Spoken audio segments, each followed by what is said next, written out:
Hey, Red Raider, how you doing? You're the first one to post a comment tonight.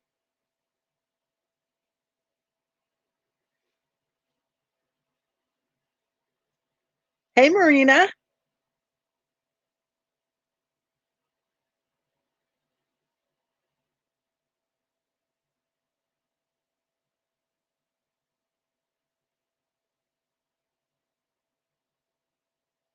Hey, Shenanigan Maker.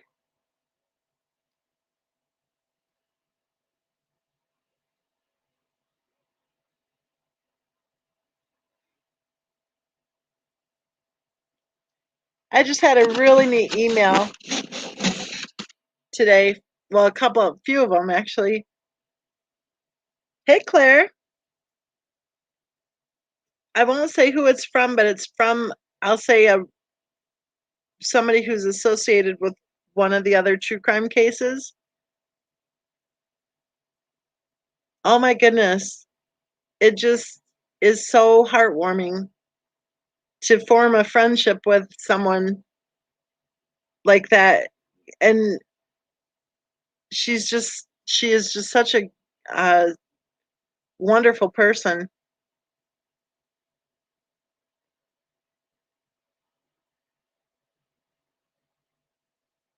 That's one thing that's really rewarding about writing on true crime cases because like when I get an email from the prosecutor saying good luck on your book, or I get an email from a defense lawyer, you know, encouraging me with the whole mediation thing and stuff. It's like it's really interesting. I have this thing, I don't contact other people. Like, I don't reach out and say, "Hey, can I interview you?" or anything like that. I don't do that. But they know they can contact me, and it's just so interesting to talk with people who are actually involved with these cases.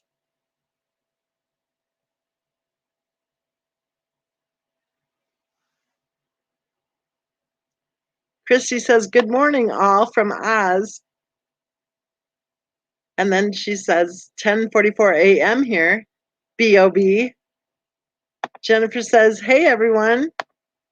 Shenanigan Maker says, "I was looking into the McDonald case sitting around today in court, and the prosecution's technique was awesome." Are you talking about how they went to the grand jury, I think? How they had the in-laws go to the grand jury?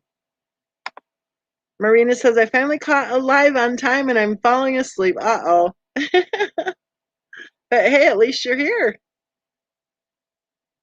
You can just go to sleep and then when you wake up, we'll probably still be talking. I'm kidding.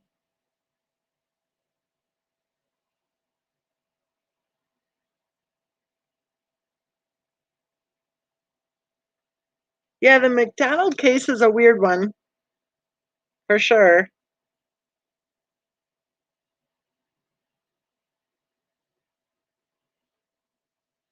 Oh, in the first hearing, you mean the military one? Their questioning technique was on fire. What was their questioning technique? Marina says, "I wake up to the giggles." Shenanigan Maker said, "Nope, the second." Okay. Okay, fill me in. What was the technique?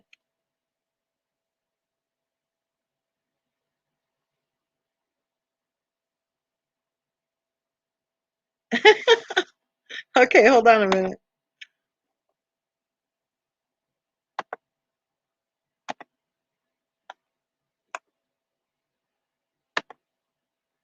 There it is.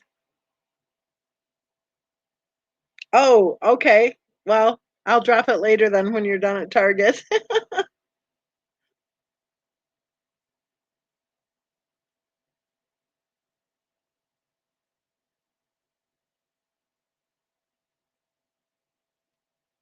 So I don't know. I think in the Jeffrey McDonald case, I think that the whole hippie thing just seems really weird.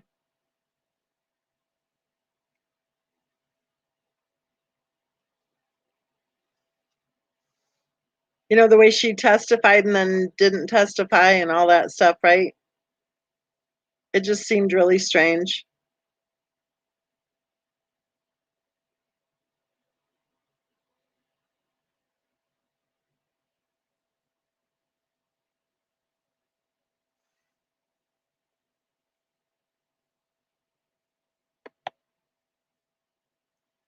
Let's see, let's Google it. Let's see what it says here.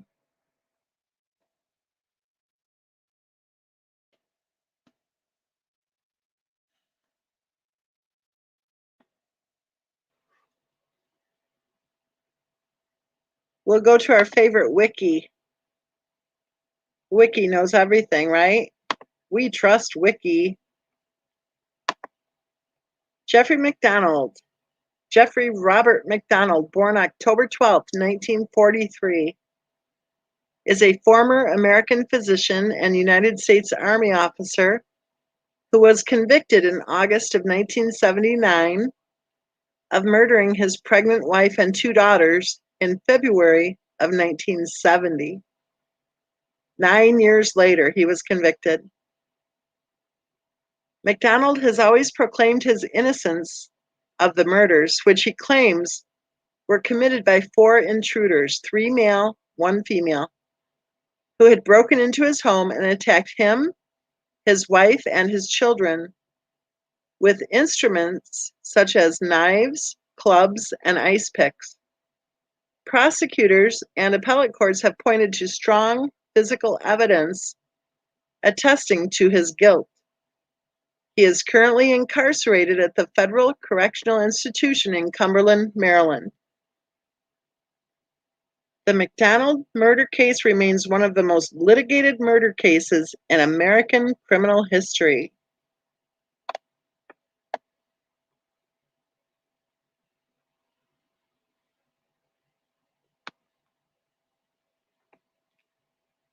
I have my wiki window open, so any questions we have, we'll be able to get the answers straight from wiki.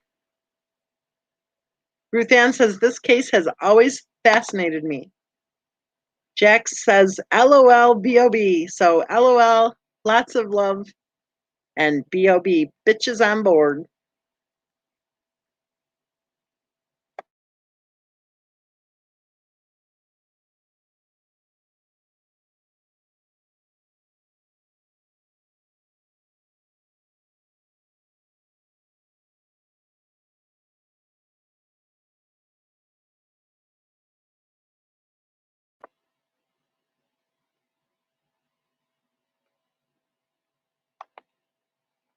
His early life, Jeffrey McDonald was born in Jamaica, Queens, New York, the second of three children born to Robert and Dorothy, née Perry McDonald.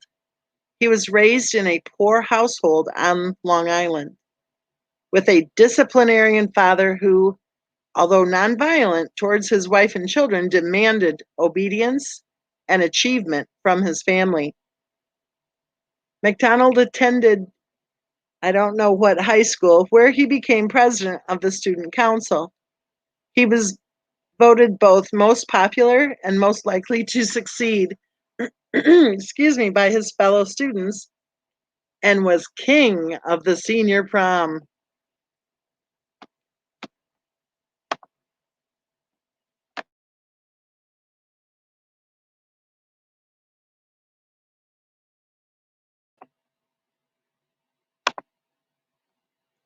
Toward the end of his eighth grade year, McDonald became acquainted with Colette Catherine Stevenson, born May 10th, 1944.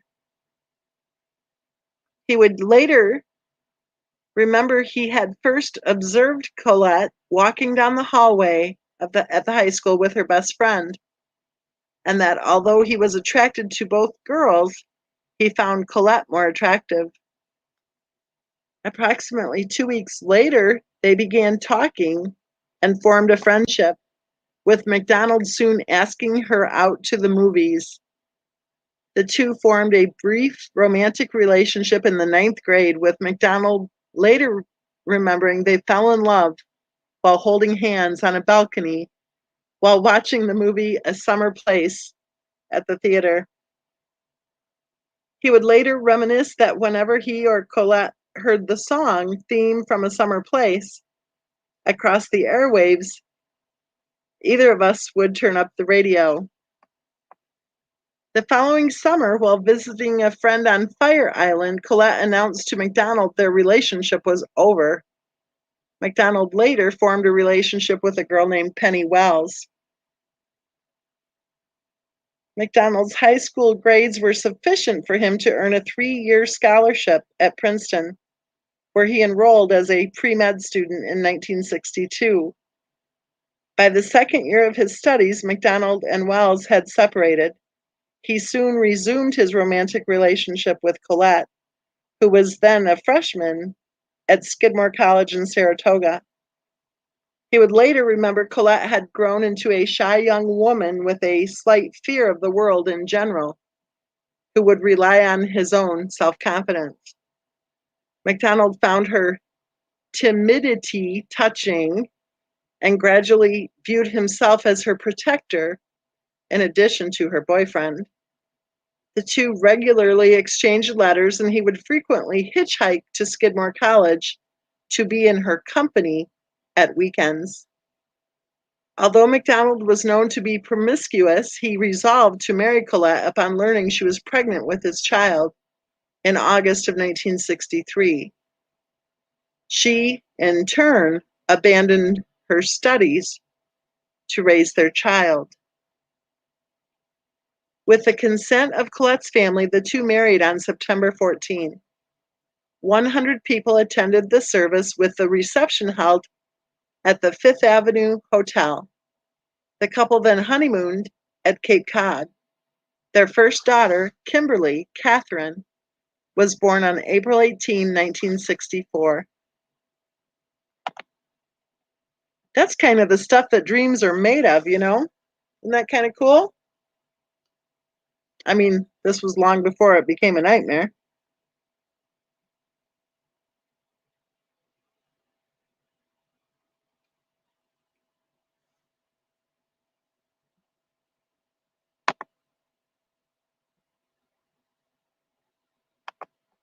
Upon completion of his scholarship at Princeton, MacDonald briefly worked as a construction supervisor before he and his family moved to Chicago in the summer of 1965, where he was accepted to Northwestern University Medical School. The couple moved into a small one-bedroom apartment, with Colette committing to maintaining the household and raising their daughter as MacDonald focused on his studies, also working a series of part-time jobs to assist with family finances. The following year, the family relocated to a middle-class neighborhood. Their second child, Kristen Jean, was born on May 8th of 1967. Shortly after MacDonald graduated from medical school in 1968, he and his family relocated to Bergenfield, New Jersey, as he completed a 1-year internship at the Columbia Presbyterian Medical Center in New York, specializing in thoracic surgery. MacDonald later described his internship year as a horrendous year for both himself and Colette, adding he frequently worked 36 hours with only 12 hours at home. As such, when at home, he was frequently exhausted and had limited interaction with his wife and daughters. At the completion of his internship, MacDonald and Colette vacationed in Aruba before MacDonald joined the Army. On July 1st, 1969, MacDonald joined the United States Army. He was briefly deployed to Fort Sam Houston to undergo a physician's basic training course and opted to join the Green Berets while stationed at this base. After 6 weeks, he was posted to Fort Benning. Although MacDonald had joined the Army knowing he may be deployed to serve in the Vietnam War, he later learned that as a Green Beret physician, he was unlikely to serve overseas. In September, MacDonald was assigned to the 3rd Special Forces Group as a group surgeon at Fort Bragg, North Carolina, where he was joined by his wife and children. He and his family resided at 544 Castle Drive.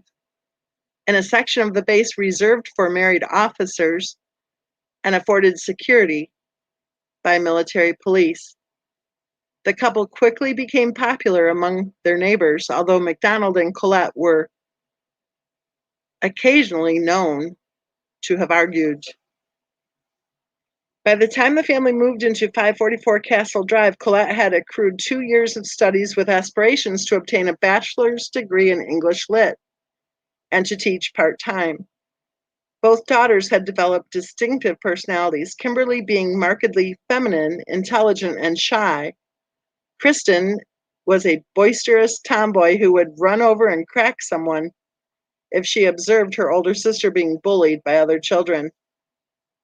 Shortly before Christmas of 1969, with his wife approximately 3 months pregnant with their third child and first son, MacDonald bought his daughters a Shetland pony, anticipating the family would soon relocate to a farm in Connecticut. He kept this purchase a secret from his wife and children, and he and his stepfather-in-law drove them to the stable as a surprise on Christmas Day. His daughters chose to name this pony Trooper. The same month, Colette is known to have penned a letter to college acquaintances in which she described her life as never being so normal or happy, adding she and her husband were content that their baby son was due to be born in July, and her family would be complete. By 1970, MacDonald had earned the rank of captain. He was planning to study advanced medical training at Yale upon completion of his tour of duty as a Green Beret doctor.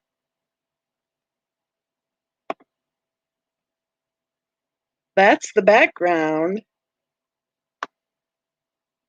The next part is all about the murders.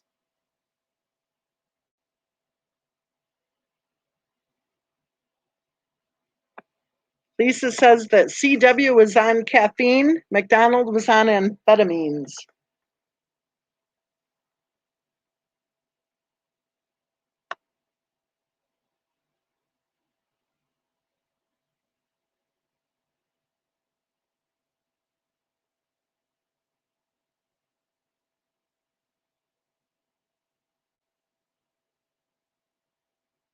I'm just looking at your comments. Kathy Joe says, oops, there it is. Colette would have posted the perfect family posts on Facebook if it had existed.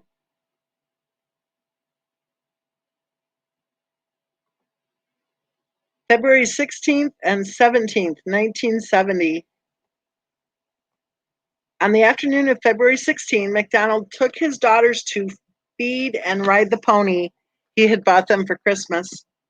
The trio then returned home at about 5:45 p.m. MacDonald then showered and changed into an old pair of blue pajamas. After the family ate supper, Colette left the household to attend an evening teaching class at Fort Bragg's North Carolina University Extension. According to MacDonald, he then played horsey, allowing his daughters to ride up on his back as if he was their Shetland pony for a short while before he had put Kristen to bed at approximately 7 p.m., as Kimberly played a game on the coffee table. He then slept for an hour before watching Kimberly's favorite television show, Laugh-In, with her before his older daughter also went to bed.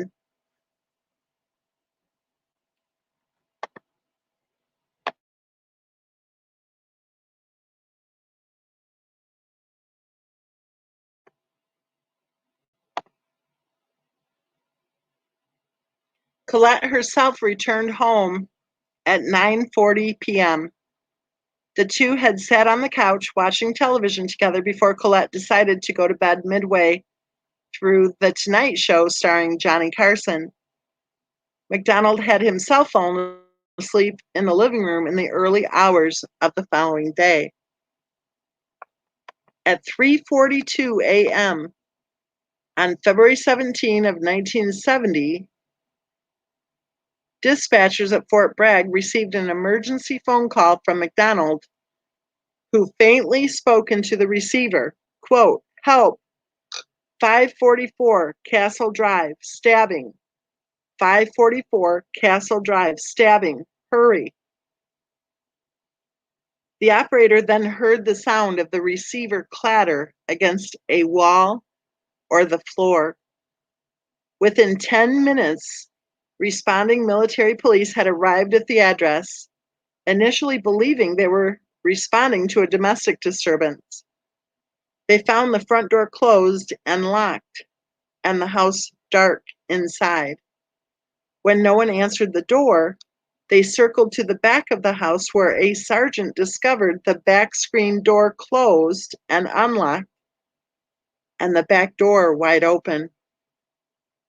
Upon entering, this sergeant walked into the master bedroom before running to the front of the house shouting, "Tell them to get Womack ASAP." Colette McDonald was discovered sprawled on the floor of the master bedroom. She lay on her back, with one eye open and one breast exposed. She had been repeatedly clubbed about her body, with both her forearms later found to be broken. The pathologist would note these wounds had likely been inflicted as Colette had raised her arms to protect her face. In addition, she had been stabbed 21 times in the chest with an ice pick and 16 times about the neck and chest with a knife, with her trachea severed in 2 places. A bloodied and torn pajama top was draped upon her chest, and a paring knife lay beside her body. Beside her, Jeffrey McDonald was found lying face down, alive but wounded, with his head on Colette's chest and one arm around her neck. As military personnel approached, he whispered, "Check my kids. I heard my kids crying."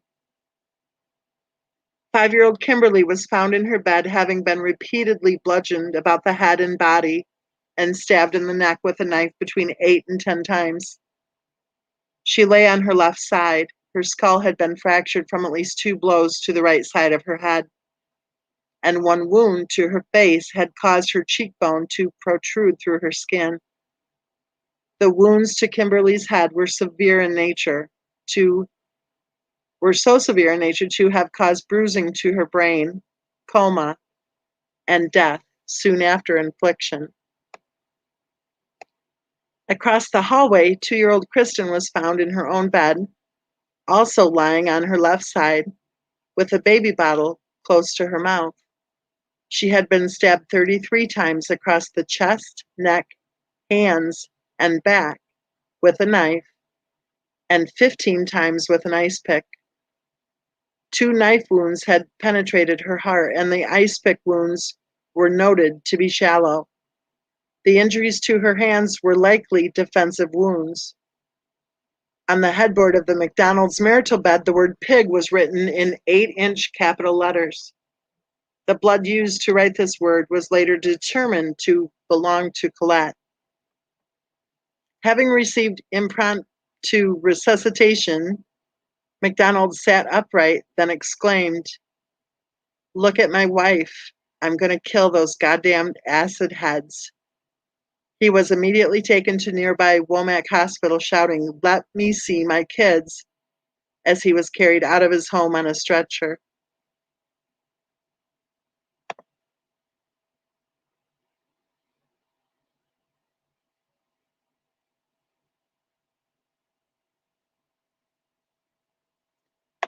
Izzy says, "This is dark.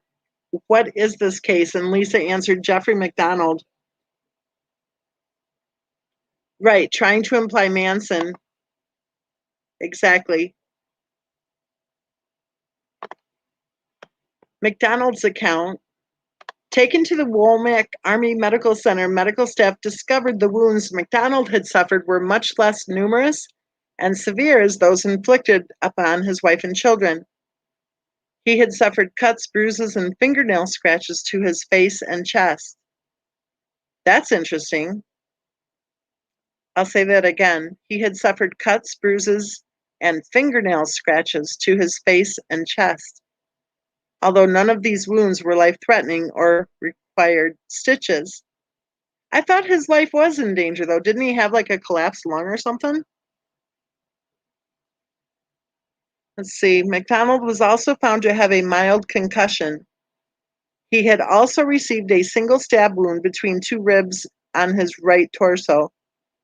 This wound was described by a staff surgeon as a clean, small, sharp incision measuring 5/8 of an inch in depth and had caused his lung to partially collapse. There it is. I thought so. McDonald was released from hospital after 9 days. Questioned by the Criminal Investigation Division, CID, McDonald claimed that at about 2 a.m. on February 17, he had washed the evening's dinner dishes before deciding to go to bed. Although because his younger daughter, Kristen, had wet his side of the bed, he had taken her to her own bed. Not wishing to wake his wife to change the sheets, he had then taken a blanket from Kristen's room and fallen asleep on the living room couch. According to McDonald, he was later awakened by Colette and Kimberly's screams, and Colette shouting, "Jeff, Jeff, help, why are they doing this to me?" That sentence, I think, is really interesting because the people who think that he's guilty think that she was actually screaming, "Jeff, Jeff, why are you doing this to me?" As he rose from the couch to go to their aid, he was attacked by 3 male intruders, 1 black and 2 white. The shorter of the 2 white men had worn lightweight, possibly surgical gloves. A 4th intruder he described as a white female with long blonde hair, possibly a wig, and wearing high-heeled, knee-high boots and a white floppy hat partially covering her face. This individual stood nearby holding a lighted candle, chanting, "Acid is groovy, kill the pigs." McDonald claimed the 3 males then attacked him with a club and ice pick, with the female intruder shouting, "Hit him again!" During the struggle, his pajama top was pulled over his head to his wrists, and he had used this bound garment to ward off thrusts from the ice pick, although eventually he was overcome by his assailants and knocked unconscious in the living room end of the hallway leading to the bedrooms. When he had regained consciousness, the intruders had left the house. He had then stumbled from room to room, attempting mouth-to-mouth resuscitation upon each of his daughters to no avail. Before discovering his wife, he had pulled a small paring knife from her chest, which he then tossed onto the floor, attempted in vain to find her pulse, then draped his pajama jacket over her body. Then he phoned for help. Within minutes of the discoveries at Castle Drive, military police were instructed to check the occupants of all vehicles in and around Fort Bragg, seeking 2 white men, 1 black man, and a white woman with blonde hair and a floppy hat, in an effort to apprehend the 4 intruders McDonald alleged had attacked him and his family. Despite these efforts, military police failed to locate the 4 intruders, and the initiative was abandoned by 6 a.m. Shortly after daylight on February 17, investigators recovered the murder weapons just outside the back door. These instruments were an old hickory kitchen knife, an ice pick, and a 31-inch long piece of lumber with 2 blue threads attached with blood. All 3 were quickly determined to have come from the McDonald house, and all had been wiped clean of fingerprints. McDonald later claimed to have never seen these items before. As Army investigators studied the physical evidence, the Army CID quickly came to disbelieve McDonald's account, as they found very little evidence to support his version of events. Although McDonald was trained in unarmed combat, the living room where he had supposedly fought for his life against 3 armed assailants showed few signs of a struggle apart from a coffee table that had been knocked onto its side with a pile of magazines beneath the edge. and a flower plant that had fallen to the floor. Here's something interesting, you guys, that I remember from taking a look at this case pretty closely a few years back. The date of the incident was February 17, right? Well, on February 14th, that's Valentine's Day, Colette had given Jeffrey McDonald a Valentine's Day card, and she had it standing up, like, I don't know, on a shelf or whatever, but right in the center of the living room. And that, I think it was a Hallmark card too. I'm not sure, but I think it was. That greeting card was still standing up. Now, if you had 4 people plus Jeffrey McDonald in that living room, and there was any fighting at all, sure seems to me that the Hallmark card would have tipped over at some point. I'll keep reading here. Let's see.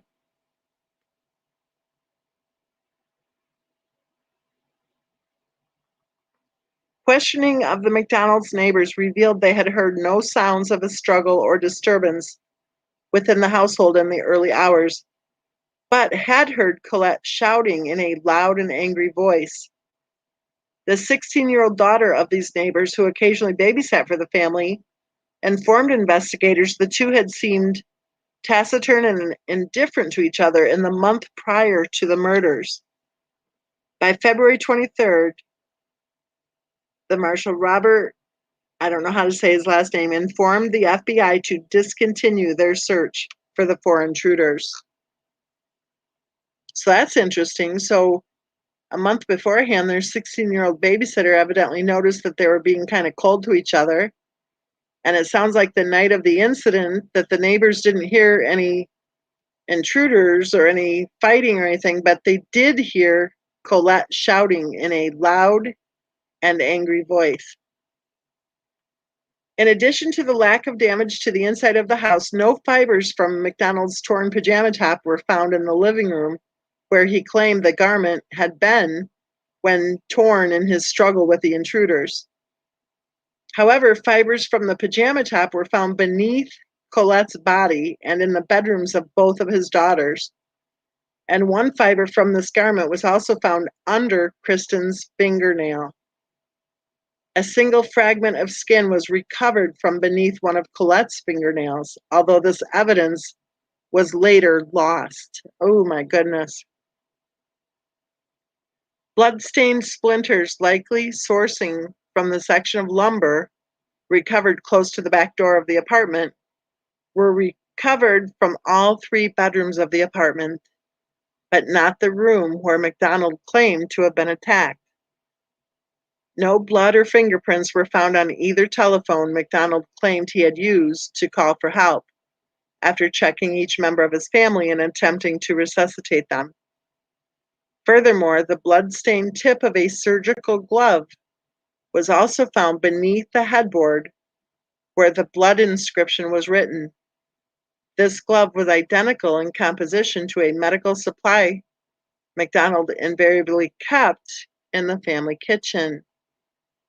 Although it had rained on the night of February 16 to 17, and McDonald also specifically claimed the female intruder's boots were all wet, with rainwater just dripping off them, the sole footprint observed at the scene was a bloody, bare footprint located in Kristen's bedroom, leading from the child's bed in the direction of the doorway. By mid-March, the CID had obtained the results of forensic testing of the blood, hair, and fiber samples within 544 Castle Drive that contradicted McDonald's accounts of his movements and further convinced investigators of his guilt.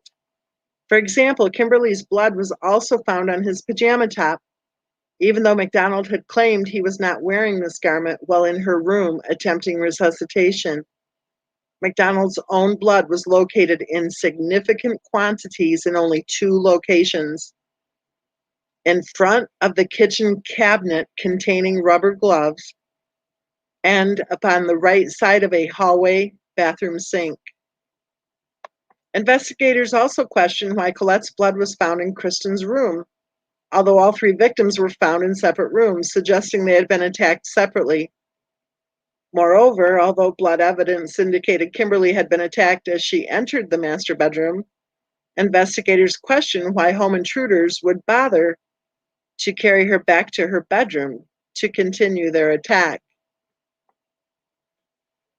All four members of the McDonald family had different blood types, a statistical anomaly that assisted investigators in determining the movements of each member of the household and their subsequent theory as to a likely scenario of the unfolding events.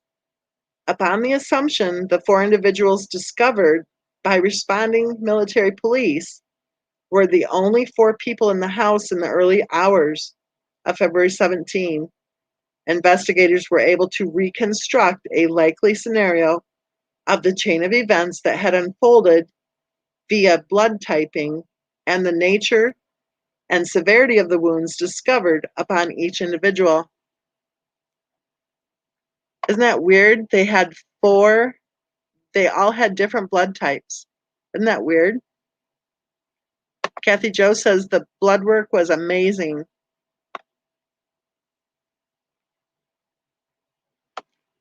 Red Shoe says it's not looking good for Jeffrey.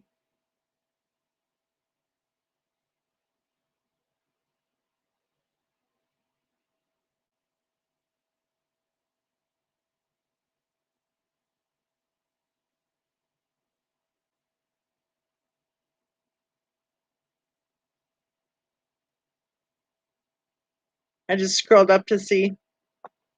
So I'm going to keep reading, you guys. The forensic reconstruction. An argument or fight between McDonald and Colette began in the master bedroom, possibly over the issue of Kristen's repeatedly wetting his side of the bed while sleeping there, or his adultery. Dun, dun, dun. The word adultery. Investigators speculated that the argument turned physical and she had probably hit him on the forehead with a hairbrush, which resulted in a mark on his forehead which failed to break his skin. As he retaliated by hitting her, first with his fists and then beating her with a piece of lumber, Kimberly, whose blood and brain serum were found in the doorway, may have walked in after hearing the commotion and was struck at least once on the head, possibly by accident. Believing Colette dead, McDonald carried the mortally wounded Kimberly back to her bedroom. After stabbing her, McDonald then proceeded to Kristen's room, carrying the club he had used to bludgeon Kimberly, intent on disposing of the last remaining potential witness. Before he could do so, Colette, whose blood was found on Kristen's bed covers and on one wall of her room, apparently regained consciousness, stumbled into her younger daughter's bedroom, and threw her own body over Kristen in a desperate attempt to protect her. After killing both, McDonald then wrapped Colette's body in a sheet and carried her body to the master bedroom, leaving a smudged footprint matching her blood type as he exited Kristen's bedroom. CID investigators then theorized that McDonald attempted to cover up the murders, using articles on the Manson family murders that he had recently read in the March 1970 issue of Esquire magazine. Investigators had found in the living room. Putting on surgical gloves from a medical supply in the kitchen closet, he went to the master bedroom where he used Colette's blood to write the word pig on the headboard. McDonald then laid his torn pajama top over her dead body and repeatedly stabbed her in the chest with an ice pick, then discarded the weapons close to the back door of the property after wiping them clean of fingerprints. Finally, McDonald had taken a scalpel blade from the supply closet, entered the adjacent bathroom, and stabbed himself once in the chest while standing aside the sink before disposing of the surgical gloves. He had then used the family telephone to summon an ambulance before lying beside Colette's body as he waited for the military police to arrive. On April 6th of 1970, so let's see, this happened on February 17 in the early morning hours. So March, April, okay, so it's a little bit less than 2 months later. Interrogation. On April 6, 1970, Army investigators formally cautioned, then interrogated McDonald. He was first offered the chance to recount his version of events and recounted his claims of being attacked by 4 intruders with whom he grappled before falling to the ground, observing the top of some boots and being rendered unconscious before regaining consciousness, experiencing symptoms of, I don't know, pneumothorax or something, in the hallway after the intruders had left. Investigators were unconvinced of McDonald's accounts. Midway through questioning, McDonald was asked the question about his stab wounds by CID investigator William Ivory. Quote, "You didn't do it yourself, did you?" This question prompted McDonald to deny the accusation before referencing his puncture wound and his having to persuade hospital doctors to insert a chest tube into his body as he was sure his lung was punctured. Questioning then focused upon the crime scene and results of the forensic testing. McDonald denied any of the murder weapons had originated from his household, despite the fact the section of lumber matched wood from Kimberly's closet. He also claimed to be unaware of how the fiber and blood evidence contradicted his accounts of his movements and actions, at one point claiming the intruders could account for the fact a pocket torn from his pajama top and spattered with Colette's blood had been found in a section of the bedroom far from his wife's body, despite the fact he claimed to have had this garment wound, or I'm sorry, I read that wrong. Despite the fact he claimed to have had this garment wound around his arms in his living room struggle with the intruders, and to only have draped the garment over her body after they had left. Investigator Robert Shaw then questioned McDonald as to the lack of disorder and damage within the household and the lack of any motive, stating that in the investigators' experience, had 4 intruders embarked on a murderous frenzy within a small household, they would expect to encounter evidence such as busted furniture and broken mirrors and bashed in walls. But the only signs of the struggle were the top-heavy living room coffee table, which had not flipped over all the way in the midst of his struggle, and a flower pot beside the table with a plant upon the carpet and the pot standing upright. McDonald was unable to offer a plausible explanation for this observation, and also claimed to be unaware how Kimberly's blood and brain serum were recovered from the master bedroom. Following a short break, questioning resumed the same afternoon. Investigator Franz Grebner listed further physical discrepancies between McDonald's account and the forensic evidence, repeatedly stating all the facts pointed to his having staged the crime scene. McDonald was unable to offer a plausible explanation to this questioning before abruptly accusing Grebner of having, quote, run out of ideas and attempting to frame him to maintain a 100% solved homicide rate. In response, Grebner stated, quote, "We have all this business here that would tend to indicate that you were involved in this rather than people who came in from the outside and picked 544 Castle Drive and went up there and were lucky enough to find your door open." When investigators asked McDonald to submit to a polygraph test to verify his accounts, he readily agreed. Although within 10 minutes of the conclusion of the interview, he called investigators to state he had changed his mind and would not submit to any polygraph testing. That evening, McDonald was relieved of his duties and placed under restriction pending further inquiries.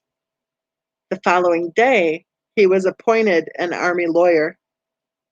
At the recommendation of his mother, on April 10th, he hired a flamboyant civilian defense attorney named Bernard Siegel to defend him. Less than a month later, on May 1st, the Army formally charged MacDonald with 3 counts of murder. The same day, MacDonald penned a letter to Colette's mother and stepfather-in-law, professing, well, it wouldn't have been Colette's stepfather-in-law, it would have been Colette's stepfather. So this is written wrong. So I'll read it again, and I'll read it how it should have been. The same day, MacDonald penned a letter to Colette's mother and stepfather, professing his innocence, emphasizing the Army would never admit their error, and speculating his wife's soul may hold infinite patience and understanding of his current legal predicament.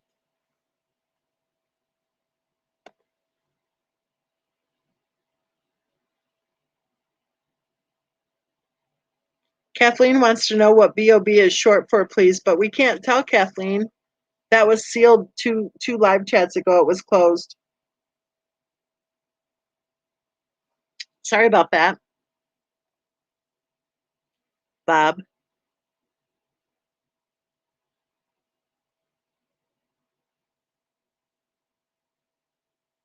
Yeah, don't look at those pictures. It is. Oh, those are terrible. They're just terrible. It's totally tragic, of course. Private Pirate says, hi, Miss Mensa and all. Bob. Lisa says, I don't know where Shenanigan Maker sees parallels with this case and CW. I don't either, really. I mean, I know, there were 2, I was going to say preschool age, but I think Kimberly, had she started kindergarten already? But yeah, there were 2 little girls, and Colette was pregnant.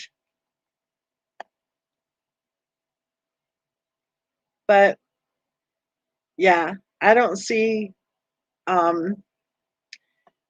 couple of things, the way Christopher Watts was treated and talked down to and everything. I don't think Colette would have ever treated. Actually, if you want to compare this case, take a look at how Colette was pretty much the shy one and pretty much taking directions from her husband, right?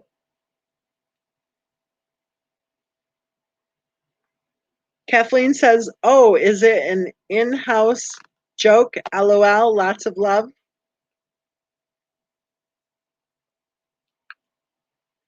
Yes, Colette was pregnant.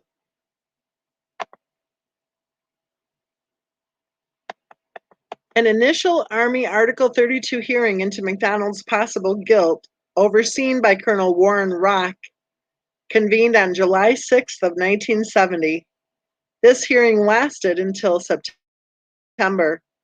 MacDonald's lawyer adopted an offensive strategy on behalf of his client at this hearing, citing numerous examples of incompetence on behalf of the Army CID, who he stated had clumsily and unprofessionally trampled all over the crime scene during their examination of the house, obliterating any traces of evidence the perpetrators may have left, and losing vital pieces of evidence, including a single thread found beneath Kimberly's nail, MacDonald's pajama trousers, 4 torn tips of rubber surgical gloves found in the master bedroom, and a single layer of skin found beneath one of Colette's fingernails.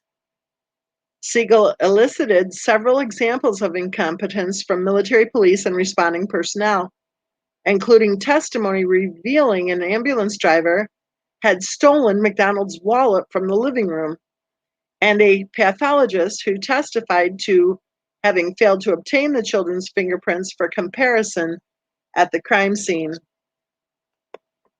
The first witness to testify in MacDonald's defense, responding military policeman Kenneth Micah, testified that on the way to answering MacDonald's emergency call on the night of the murders, he observed a blonde woman with a wide-brimmed hat standing on a street corner approximately half a mile from the McDonald home. He noted this sighting was unusual, given the late hour and the weather. Micah also testified that, contrary to instruction, an ambulance driver had placed the tilted flower pot upright while at the crime scene. Colonel Rock also testified that he himself went to the scene of the crime and tipped the coffee table over, with it striking the side of a rocking chair and coming to rest on its edge. Rock also noted the fact that if no wet footprints and mud were found at the crime scene belonging to the alleged intruders, that meant the crime scene investigators had also failed to find any evidence of the large numbers of military police and civilians who also walked around the house.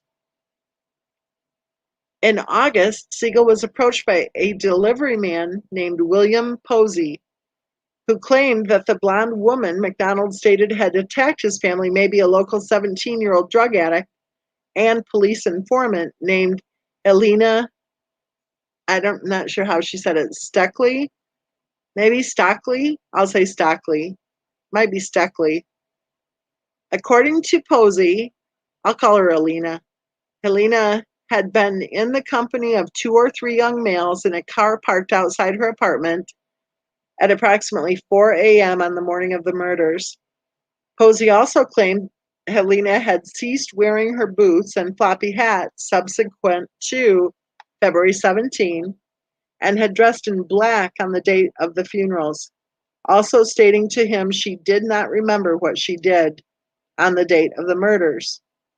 Posey later relayed this information at the hearing, adding that Helena had informed him months later she and her boyfriend could not marry until we go out and kill some more people. Helena was located and questioned, although her answers were vague and self-contradictory regarding her whereabouts on February 17. She recalled being in the company of her boyfriend, Greg Mitchell, on the night of February 16 and going out for a ride in a car in the early hours of the following day, driving aimlessly, but claimed to have been so far out on mescaline that she could not say for sure whether she had been at the house or not. Okay, let's see here. I'm going to take a little break here, guys. I'll be right back.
Hey guys,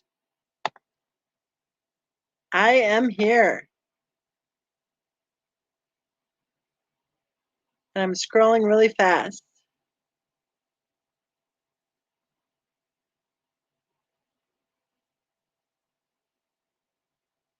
Let's see here. And what that was just now is a lesson for all of us. If your phone rings and we're sitting here having a good conversation and your phone rings, answer it.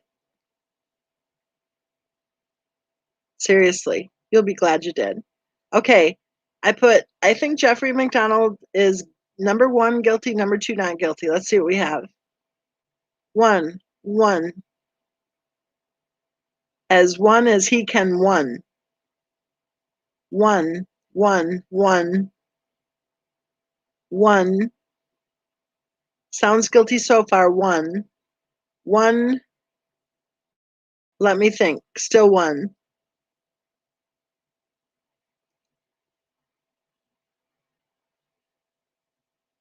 I'm still scrolling.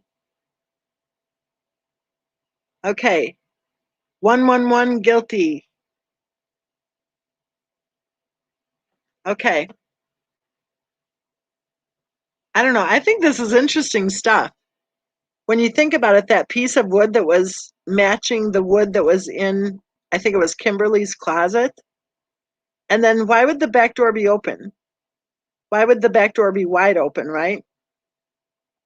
And I'm not sure, but I think at one of the trials, he said that he didn't recognize the ice pick.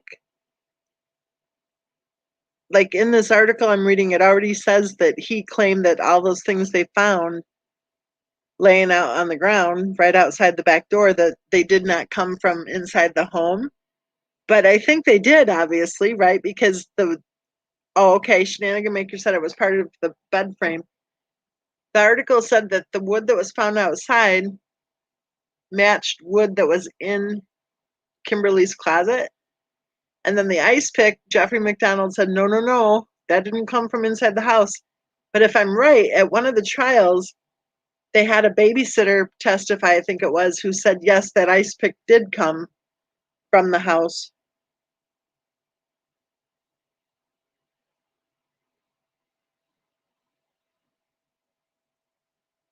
And weren't they wiped clean of fingerprints too? I think the article said. Well, do you think that a bunch of hippies are going to wipe everything clean of fingerprints? I don't know. Just saying. So let's see here.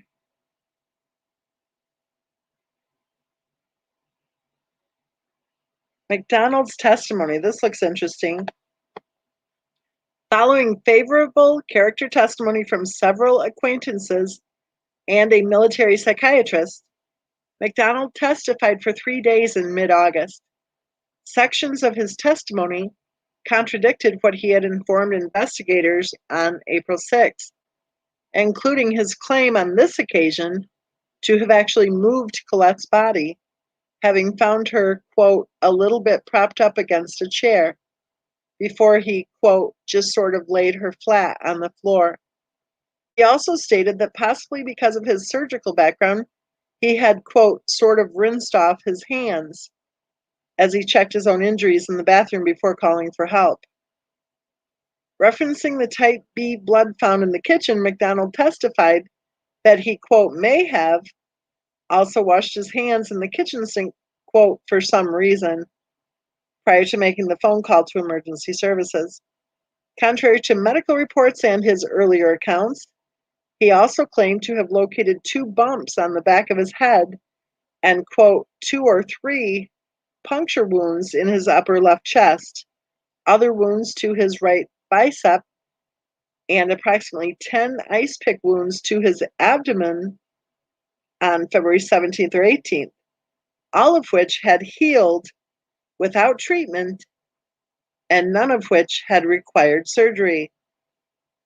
Questioned in regards to his infidelity, McDonald admitted that he had been unfaithful on 2 occasions, but insisted Colette had not known about either affair.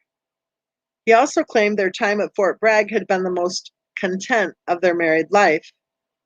McDonald's testimony was followed by that of a clinical psychologist who testified as to conclusions of a series of tests he had conducted on McDonald. This individual testified that tests revealed an extraordinary absence of anxiety, depression, and anger in McDonald with regards to the loss of his family, and that his report concluded he was, quote, able to muster massive denial or repression to such a degree the, quote, impact of the recent events in his life has been, I'm sorry, I almost said buried. It doesn't say buried. Quote, the impact of the recent events in his life has been blunted. Furthermore, this extreme psychological response would likely see an individual convey himself as, quote, victimized and, quote, perhaps somewhat of a martyr. Interesting.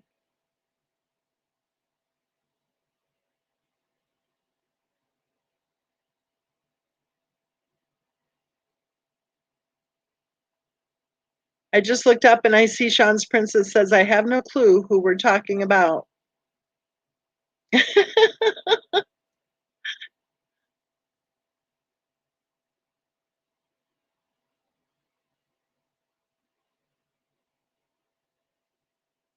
I'm reading the comments.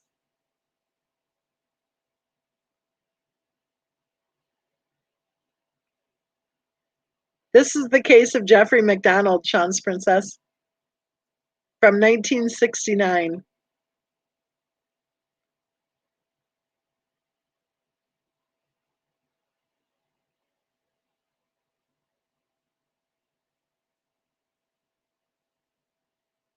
I love Janelle. She says, MM is on the phone, everyone. I too thought it was YouTube or my fault. You guys are cute.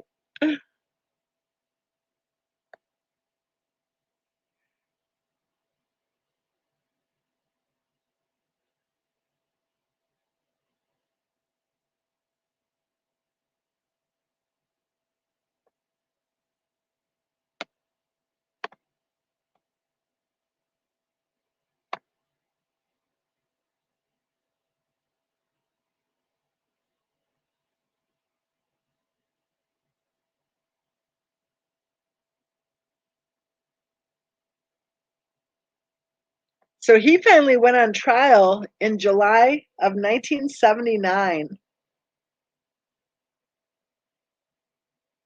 He was tried in Raleigh, North Carolina, before Judge Dupre and pleaded not guilty to the charges. McDonald was defended by Bernard Siegel and Wade Smith. James Blackburn and Brian something or other prosecuted the case. Initial jury selection began on this date and would continue for 3 days. Although McDonald's lawyers had been confident of an acquittal, successive strategies and rulings transpired against the defense. The first ruling against the defense was Judge Dupre's refusal to admit into evidence a 1979 psychiatric evaluation of McDonald, which suggested that an individual of his personality and mindset was highly unlikely to be capable of killing his family. Dupre justified his refusal by stating that as McDonald's attorneys had not entered an insanity plea for their client, he did not wish for the trial to be hindered by opinionated and contradictory psychiatric testimony from prosecution and defense witnesses. A further defense setback was the judge's ruling against a motion to suppress McDonald's pajama top from being introduced as evidence. For those of you who are familiar with this case, that pajama top really, I think, is why the jurors voted guilty. Remember how they folded it and the marks lined up?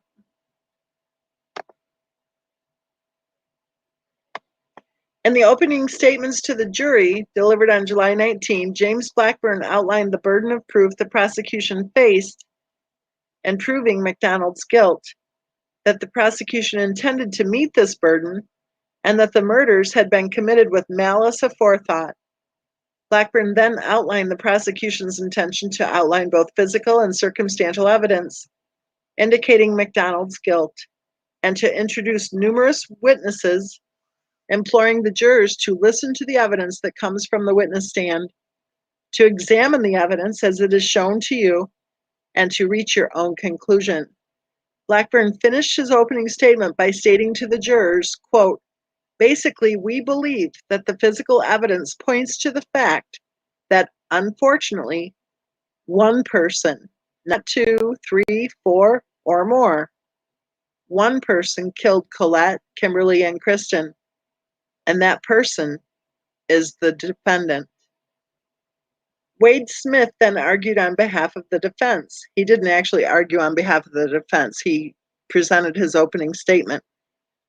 It's an opening statement because it is not yet the argument.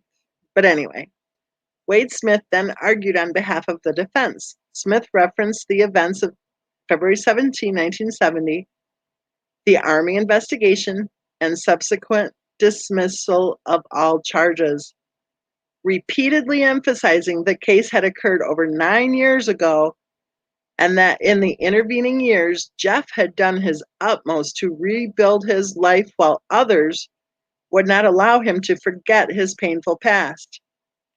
Their client had now been brought to trial to face the charges of murdering his wife and children. Smith emphasized to the jurors their ability to relieve their client of his ongoing ordeal by acquitting him of all charges.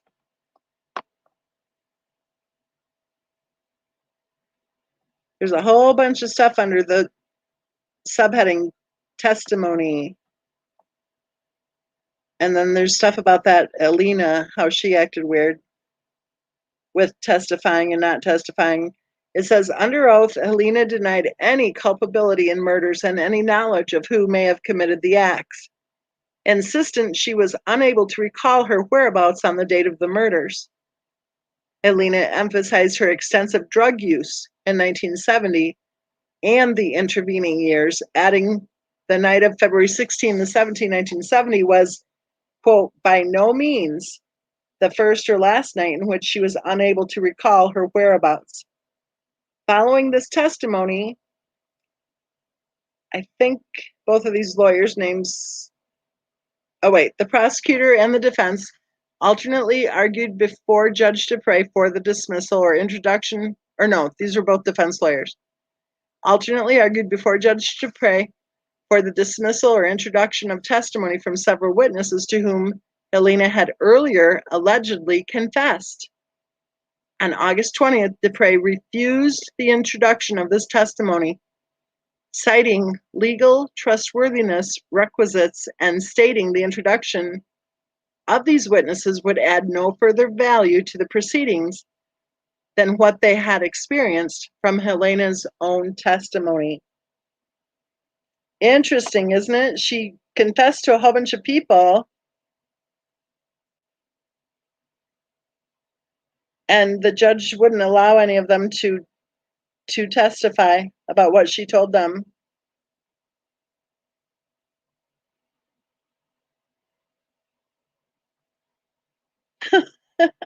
I love Sean's Princess. That's a cute comment, Sean's Princess.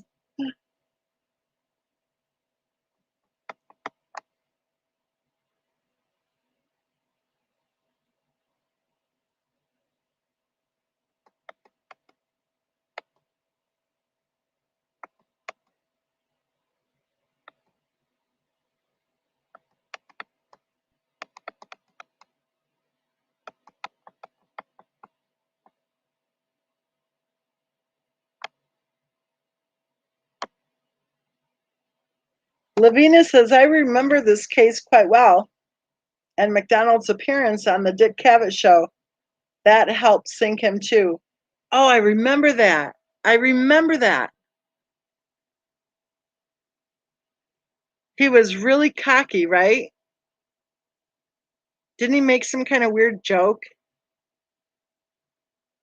He was super cocky. I'm trying to think. I think he was really insulting the army, like really bad. I think he was pretty much acting like they were the Keystone Cops or something.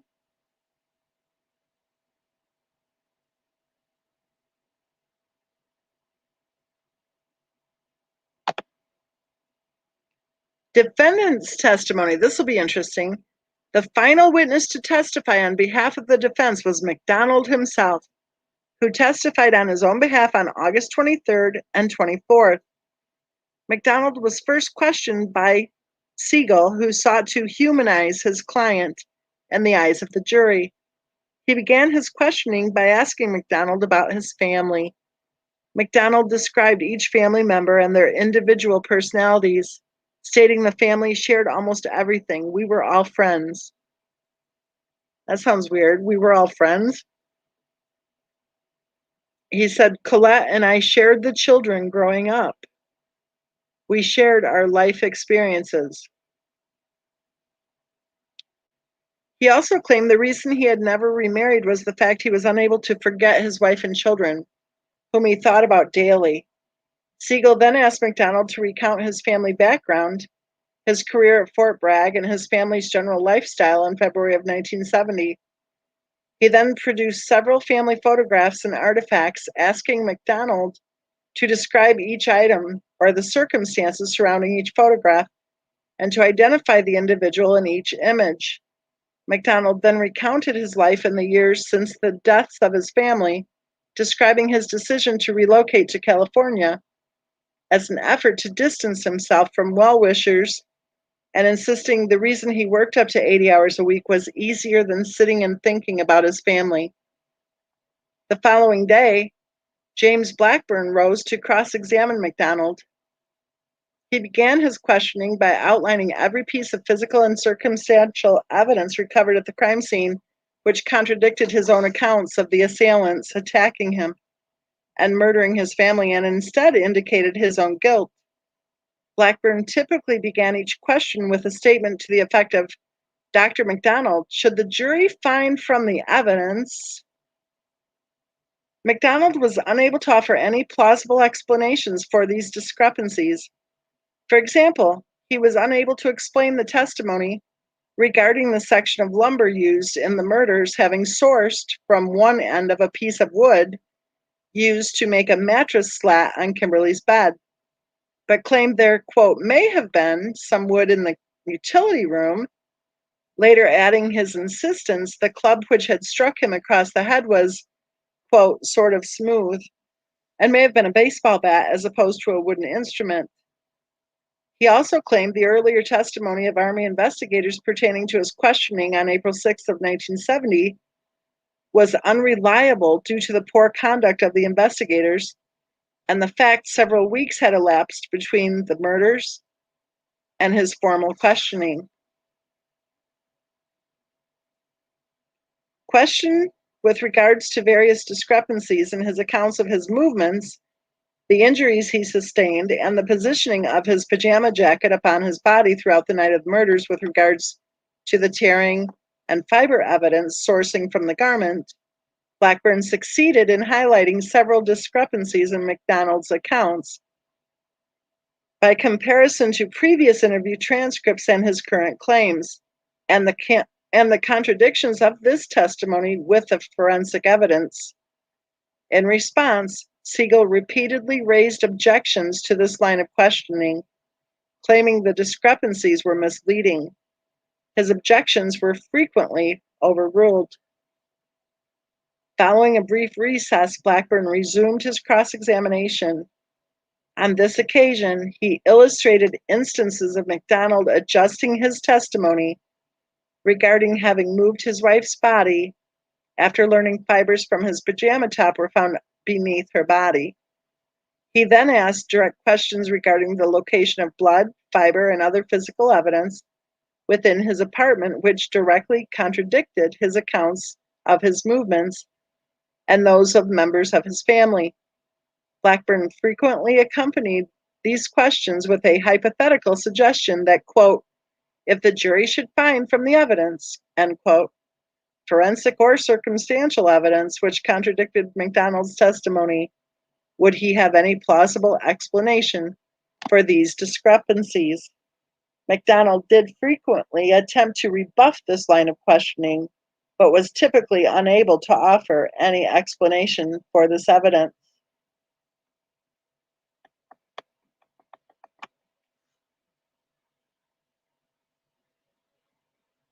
This is pretty interesting. They actually did a really good job filling in all the blanks here.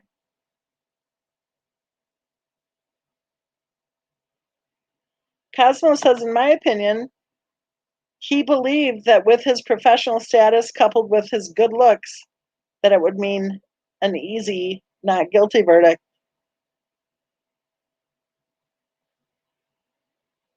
Oh, you guys are talking about the author, McGinnis? I think he sued him, didn't he? I think he did.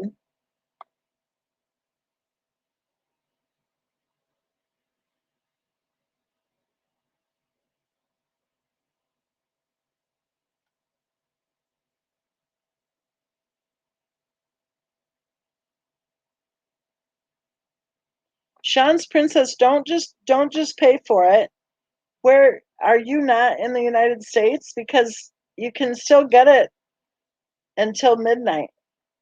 So there's still 3.5 hours, I think, or close to it, that you can still get it without paying for it.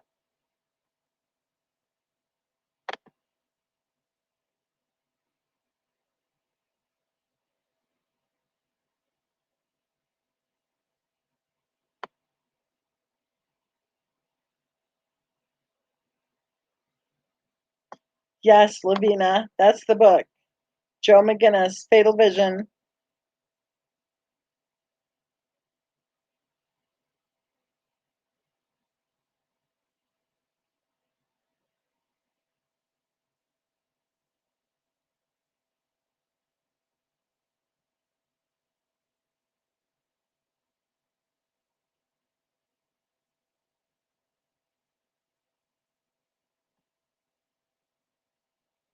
If you're in the United States, you have until midnight. Are you? Yeah, you have until midnight. You have time to get it. It's on until midnight tonight. Yeah, don't pay for it, you guys. You should be able to get it at no charge until midnight.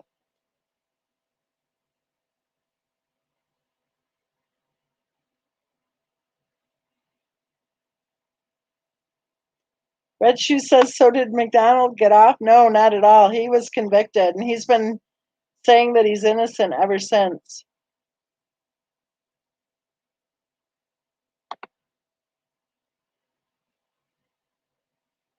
You know what we should do?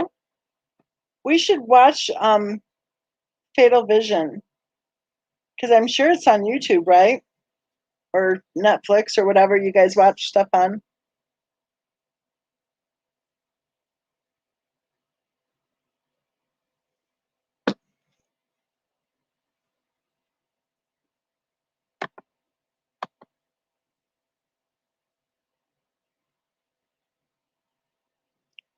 Shenanigan Maker is saying Greg Mitchell, question mark, question mark, question mark. I think. Oh, Sean's Princess. No, no, no, no, no. Pull it back. Pull it back. I have that turned off. How did you do that? I have that turned off. I went in and turned it off on the settings thing. So I have no clue how you did that. Pull that back, young lady. YouTube is free. Greg Mitchell is the boyfriend of Helena, the hippie with the floppy hat and the boots and the candle and her chanting, right? Supposedly. I think he was a heavy duty drinker, if I'm right. And I think that he actually did basically admit, I think, to his sister or somebody that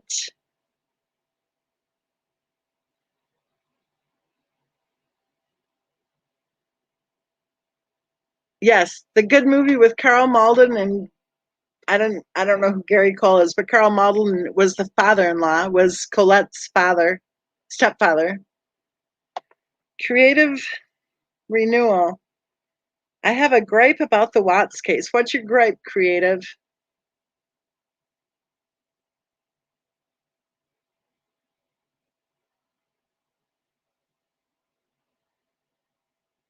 You'll have to be fast with your gripe, creative. Oh, you are fast with your gripe. Okay, here it is. Where are all of Shanann's friends from her younger days? Same for NK. Where are all their friends? Why would it be the same for NK? That doesn't make sense to me. NK didn't do anything. Her friends aren't going to be trying to get in the headlines just to say they did, right?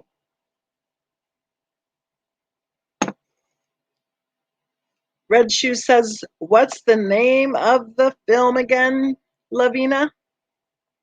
Are you asking about the Jeffrey McDonald case? Or is there a different one? Oh, Shenanigan Maker says, can you drop a link? Hold on, hold on. Copy, copy, and paste, and enter. Yes, Fatal Vision. Fatal Vision is the name of the movie, and it's a really good one.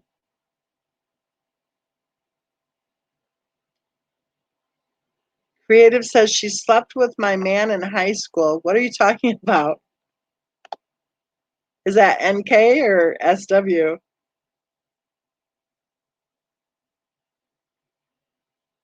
So is the one with Carl Malden the original? Here's Shanana Banana. Hey. Hey there. So are there two Fatal Vision movies? Um, Kathy Joe just said they did a remake of Fatal Vision a few years ago. I don't know. I know that the reason that he was so pissed off was because the writer of the book, which was not the same as the adaptation that was done for on TV, but had pretended to be his best friend. And I guess that really pissed him off. But it had to do with the timing of the release of the made-for-TV movie. Which would have tainted the jury pool. That's why he was so pissed off about it. I mean, other than he'd just be pissed off because it accused him of what he was denying. Was it written before the trial? From not the first or second, but the third.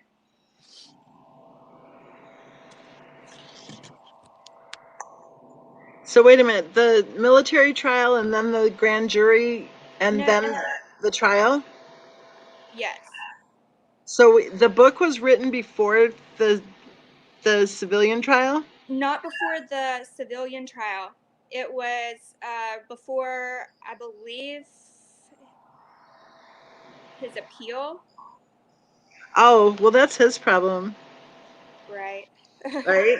I But mean what it, I was saying about Greg Mitchell, he was Helena's boyfriend. He was a drug dealer. He had done 3 or 4 Vietnam tours.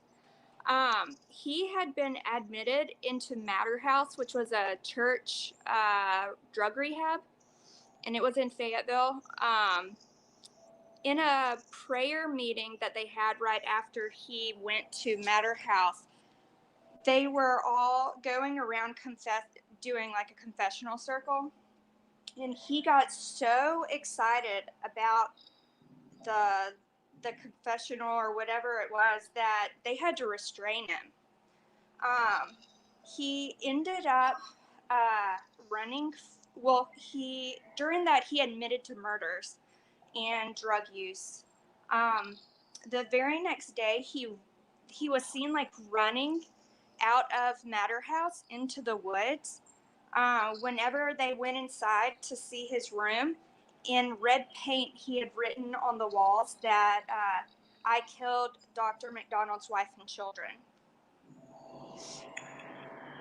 Okay, weird. Because the way it sounds about the evidence with Hmm. his pajama top and everything, and Yeah.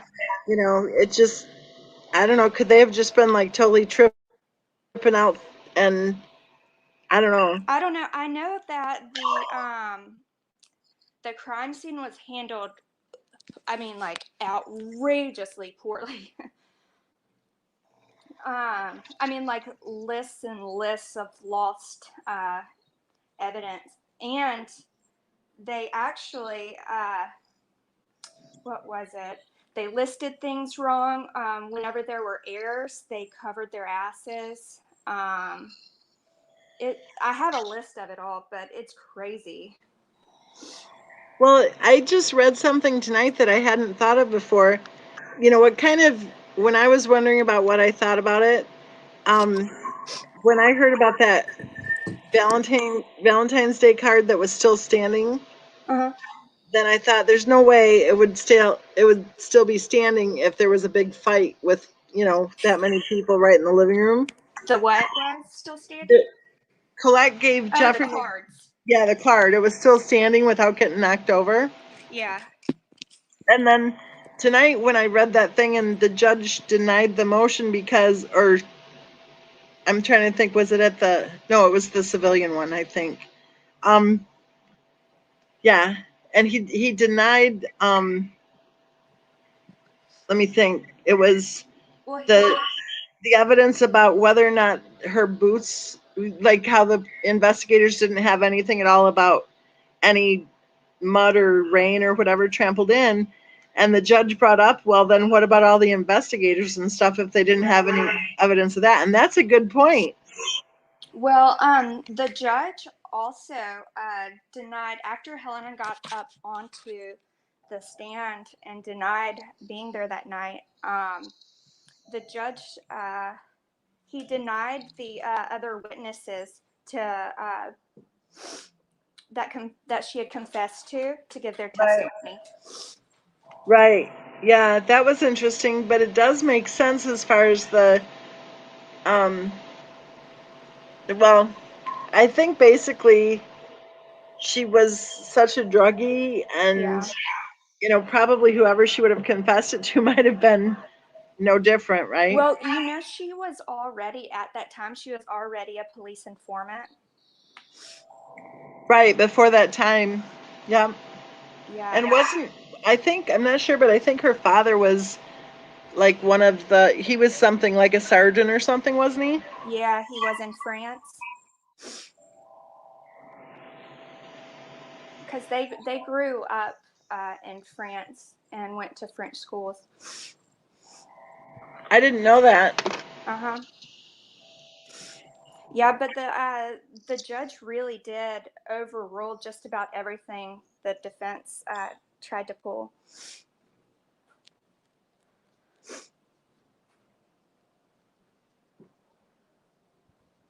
Kathy Joe says Jeff killed Colette. Kimberly tried to protect her mother and was accidentally struck in the head. Kristen was still asleep. He could have let her live and still stuck to his story, but he didn't.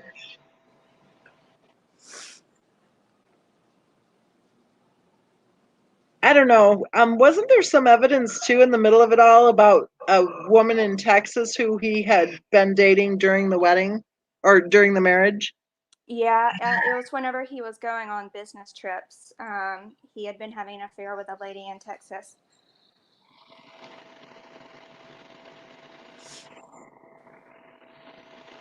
But crazy fact about Blackburn, he was the prosecutor. Do you know that he had only tried one jury case before this trial, and it was a misdemeanor conviction for unsupervised probation and $100 fine? That was it. What'd you say? The attorney? Yeah, yeah. The prosecutor had only tried one jury trial before getting this case. Well, he did a really good job with folding the shirt, the night shirt, and showing the stab wounds. Yeah, I mean, if that's his only experience, he did a good job. yeah, he did. Yeah, he did. He He actually had gone into evidence and tried on the pajama top and rolled around in it and stuff, like on the ground. It was crazy. He put a lot, I mean, he Yeah. did an excellent job. I thought it was really interesting how they were able to bring the charges to begin with. Oh, yeah, yeah. I mean, most people don't know that you can do that.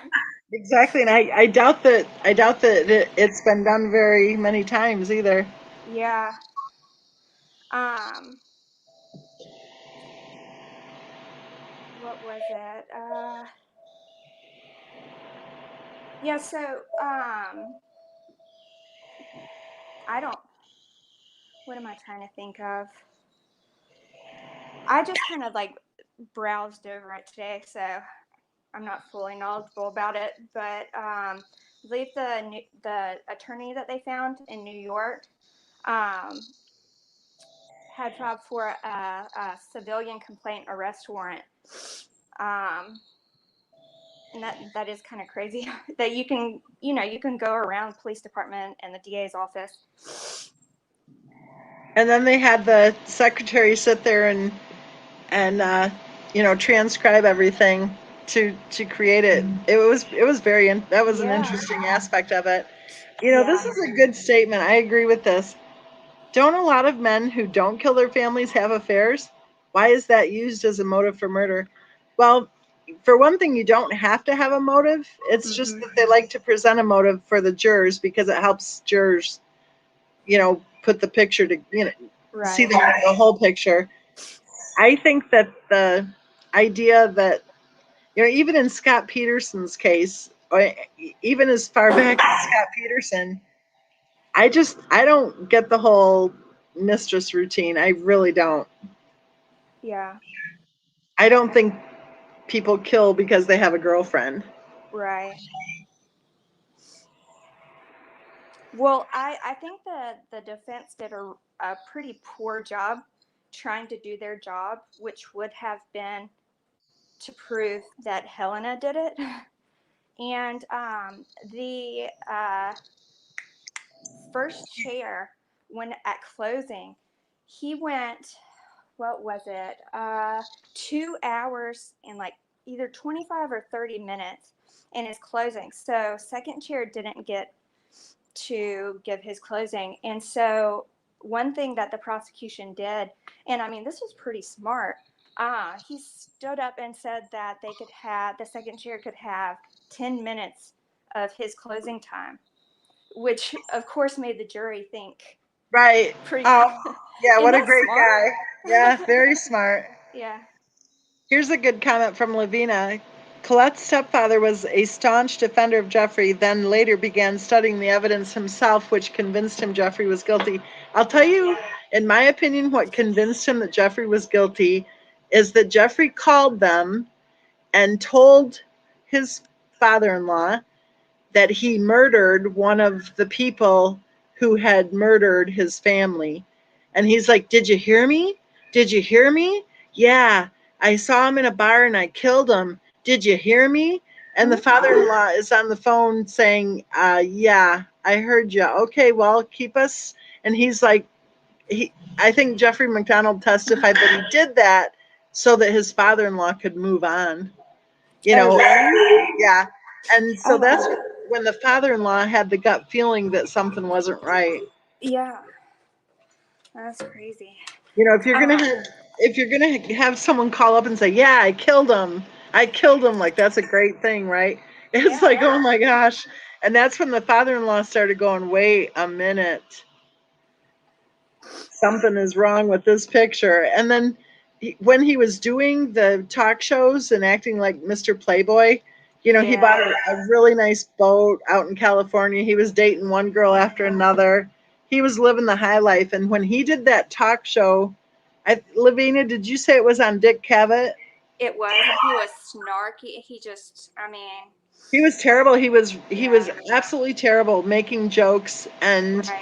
and ridiculing the investigators and everything, and really acting like he was a little quasi celebrity. Yeah, yeah, yeah. And I think that the father-in-law just knew by watching that he did it, you know. Yeah, I think that's when it hit him. And then But when he I did, mean, he worked tirelessly once he got his hands on everything. yeah, it was Christmas Day when he finally got his hands on all the information, and he Hmm. spent the entire day on Christmas staring at all of it, and probably had some highlighters, you know. Of course, Probably. back then I bet all he had was a yellow one. I bet they weren't Crayola. No, I bet it was yellow because seriously, those highlighters back then, they were yellow. Yeah, yeah. They were that box dye over processed yellow. Right. The kind that actually kind of like bleed through the paper. That's funny. He was. Lavina says he was so flip about the whole thing. Yeah, he was terrible on those talk shows. And you know what? He already was cleared from the military court. He should have just I mean, I shouldn't like advocate for how a criminal should act, I guess, but Yeah. you know, if he kept his mouth shut, had he not, you know, told his father-in-law that he killed someone, you Yeah. know, had he just laid low, I mean, I don't think he would have ever been prosecuted. No, I don't think so either. That's And right, Kathy Jobs. They didn't have that's where scented highlighters either. that's why he started acting like that though. I mean, I guess he never took into consideration that they could go through the process of doing the civilian uh, warrant.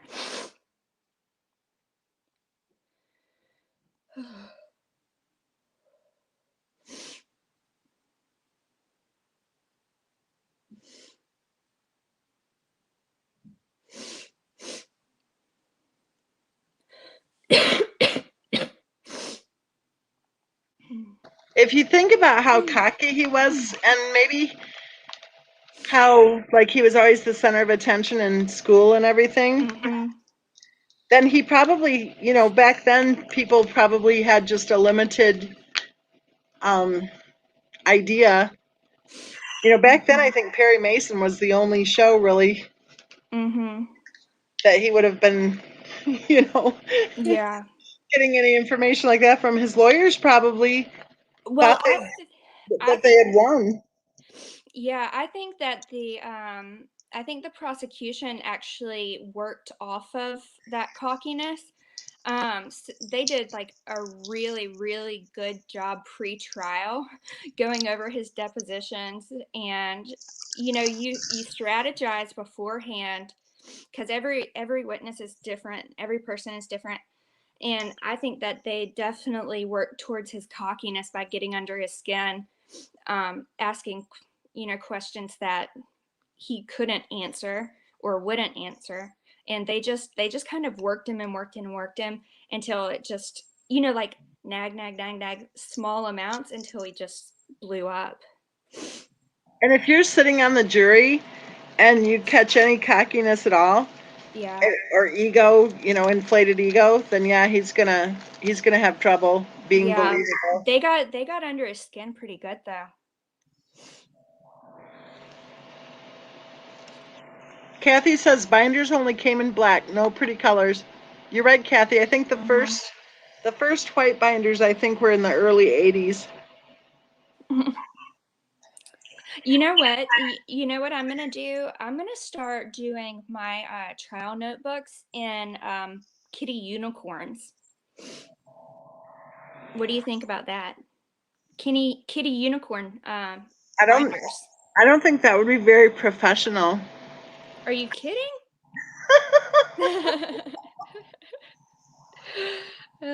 This is do-it-yourself law, Minzy.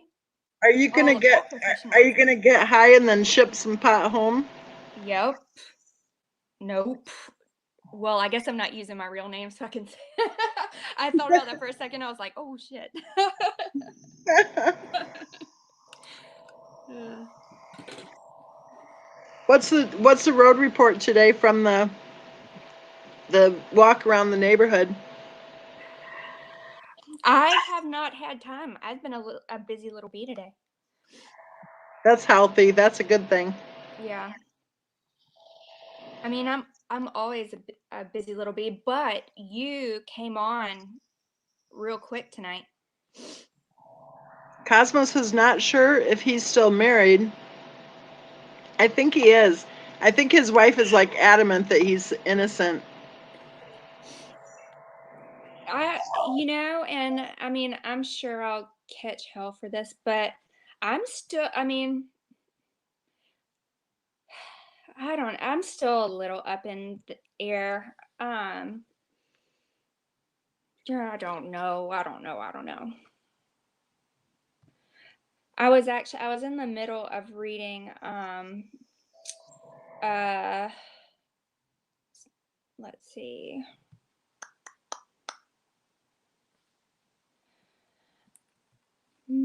456 US 1102 Circuit Court 1497 Petitioner versus Jeffrey.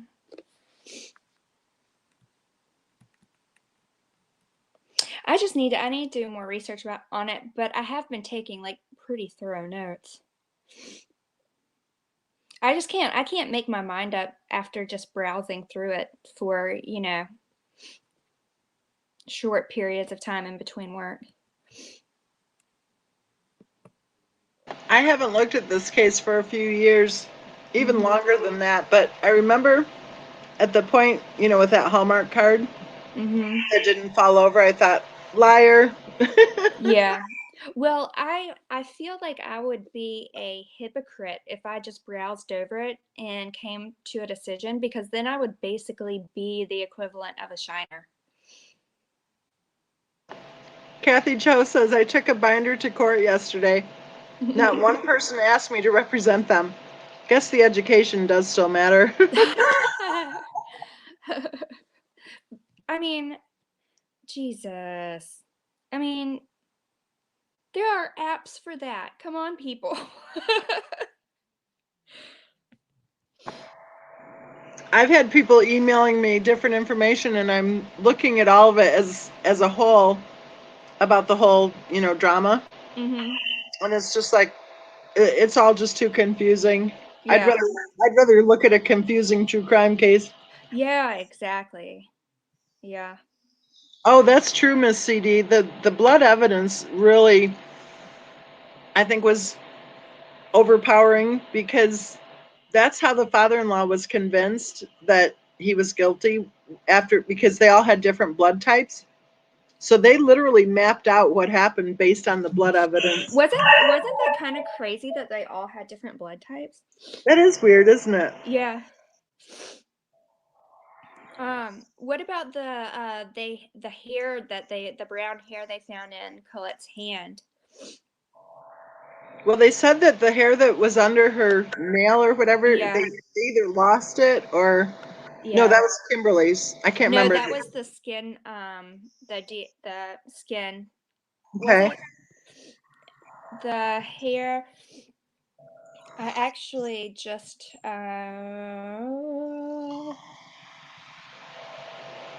I just emailed myself the whole list of There were four things that they said they faults. lost. There were, I think, four things they said they lost in the evidence. Let's see. I just actually downloaded this. Let's see.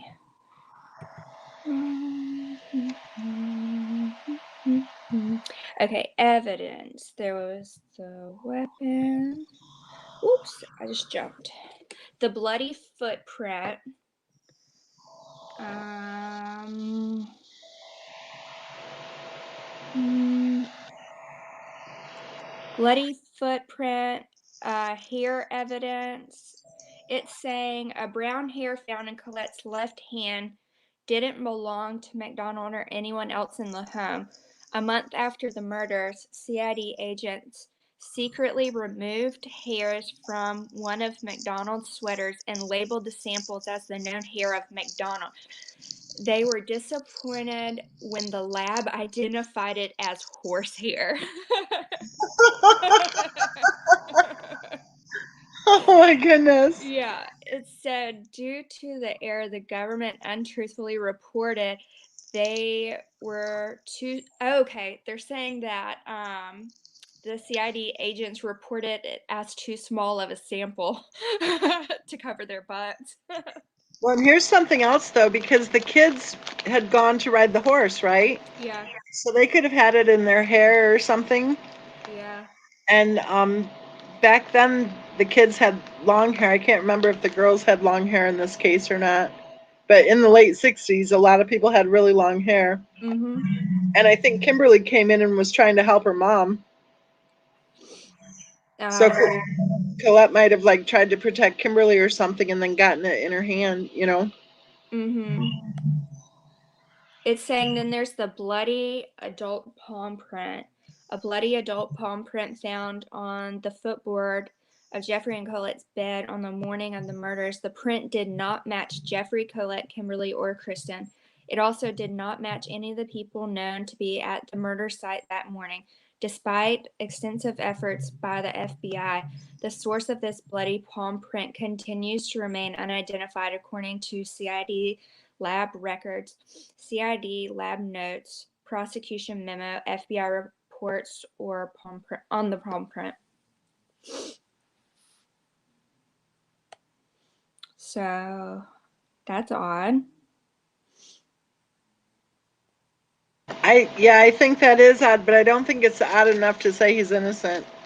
Yeah, Especially with all those people in and out, you know? yeah. If they're arguing on one side of their mouth that it was a shoddy investigation, then I don't think they can really, lay the entire case on a hair or a print or whatever. Mm-hmm. If it's shoddy, it was shoddy. But still, Right. the Valentine's Day card was still standing. So if I was, Yeah, the the living room. Well, oh, what about the surgical glove? They found a piece of bloody surgical glove. right, Um, the tips of it, and yeah.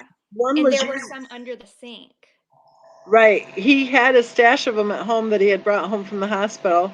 And there was actually a drop of blood on the exact cabinet where the surgical gloves were in the kitchen, and there was nothing showing that any of the commotion even happened in the kitchen. Right, So, right. So he was going to get his glove to paint the word. right, yeah, And the whole thing about the forensic evidence by the bathroom sink and by the kitchen sink. yeah, There you have it right there. He's guilty. yeah. I don't I know mean, why. yeah, Why because I is mean, think about it. There's plenty of times that I mean, almost every large case, you can think of at least one to two people that have um that have said that they committed or they committed the crime. So, I mean, it's not odd that two drug addicts would want to come in and get the spotlight for that. Kathy Joe says the footprint wasn't technically lost. They removed the piece of wood flooring and it fell apart. This was a handprint. I think there is a footprint, but that one was a handprint. Red Shoe says if they'd storm your house, you'd fight with every ounce. The thing is, if there were that many people in that house and there was that much fighting going on, the neighbors would have heard because these were not single family residences. These No, were they were like condos. they were like duplexes lined up Yeah, side by side, and that living room was really small. So yeah. the neighbors would have heard something, I think. Hmm. And it And the, did the crime scene did look. I mean, it looked over the top staged. well, and the neighbors said that they heard Colette yelling and angry. Hmm.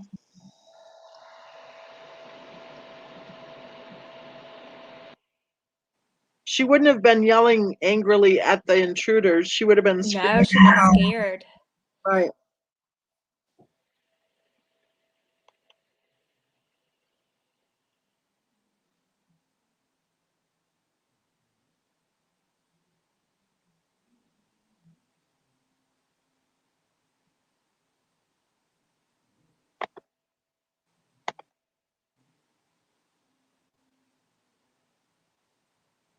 Curious C says, Kathy Joe, you should just stand up.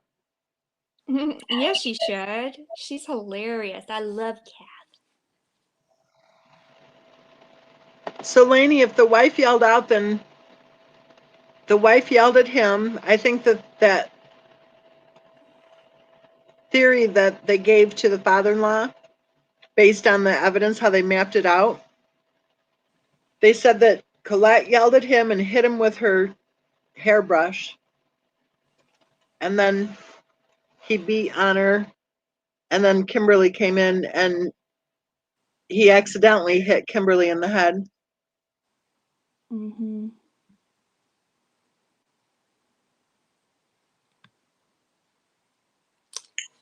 The See, I killers. mean, there really are so many better cases than the Watts case. I know it. I know. And most people in the true crime community are not discussing the case of Christopher Watts. Right?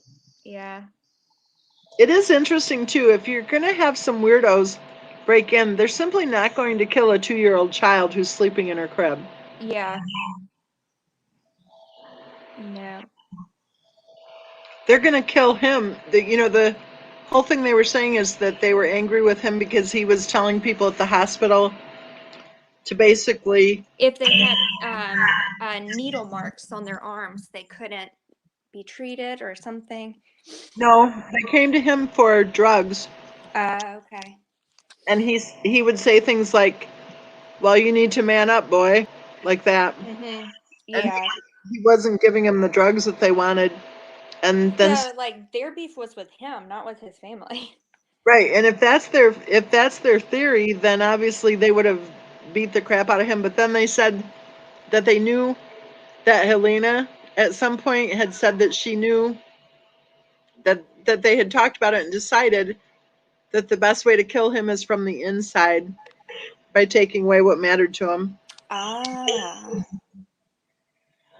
Hmm. Red Well, Shoes that. Red Shoe says that Ronnie Watts is asking for the records. Anyone hear about that? Oh no. What? Do you see the comment? It's, Yes. Oh my God. Someone's got to get Ronnie out of Colorado. He's a little too dazed and confused. well, he's home, isn't he? Maybe he was there a little too long. Maybe his package didn't made it home. Maybe he had a contact high while he was there. Exactly. So who's he asking for it, I wonder? Hmm. Tell us, Red Shoes, what do you know?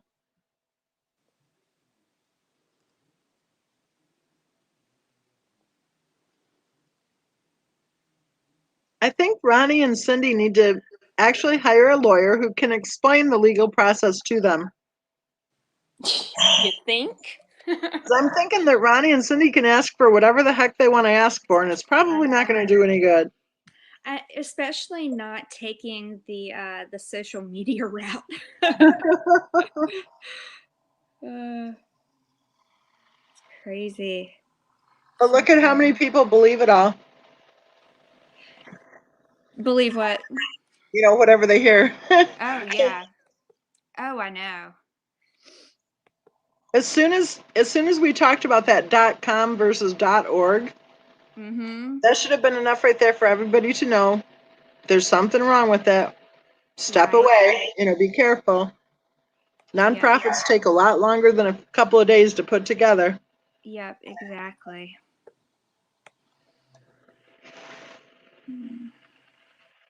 Kathy Joe says, or the spirit box route. Man, those people are so crazy. Lainey says, why did the jury get taken to the house? Do you think it was to see how McDonald would act? I think it was to show them how small the place was. I think it was crazy that they left everything the way it was. I mean, they even left dishes in the sink. Right, but probably nobody would want to live there or do anything, Right. so they probably figured just to keep the evidence secure because they felt he was guilty, I think, right from the start Yeah. or within a couple months. Oh, is Coot Coot in chat? Who? I don't know that name. Cooter. Oh, let me see here. I I was thought you said just I was just looking on Facebook and it looked like someone called CK out on a post and it said the side of my coin is Cooter Brown. Oh, never mind. Wait. Winner, whomever gets more super chat total money wins. Will it be Lana or Kay? I'm not sure what that means.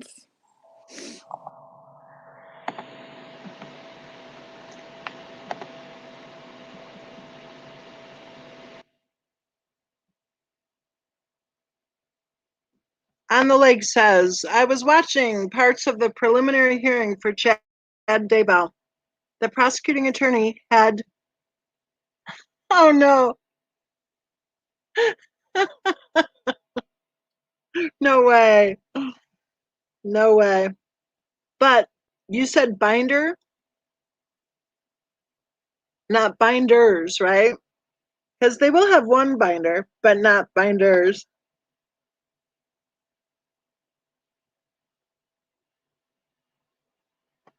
I think Lainey, with that thing about how big the place was, I think it was so small that they wanted to be sure to see that the neighbors would have heard something. Kathy Jo says, binders are in. Everyone wants one. Well, Kathy Jo, only those who are professional.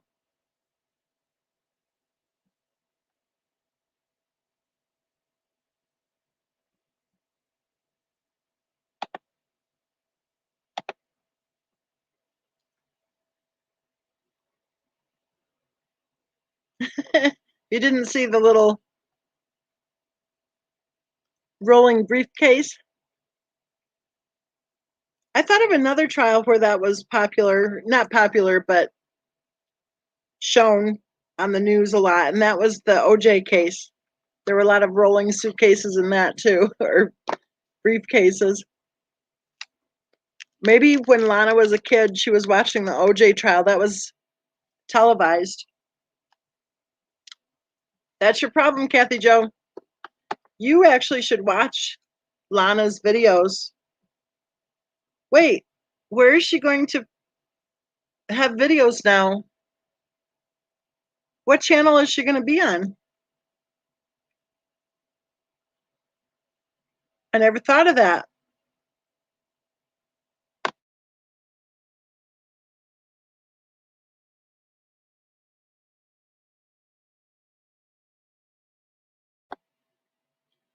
I wonder if she'll start, maybe showing up on, well, let me think. She can't, I'm trying to think. I don't think there is a channel for her. When you think about it, maybe she'll start her own channel.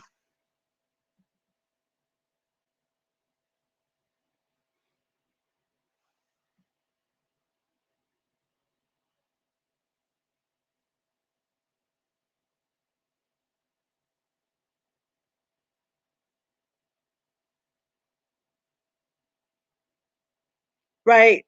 Cosmos had the same reason with the baby Cooper.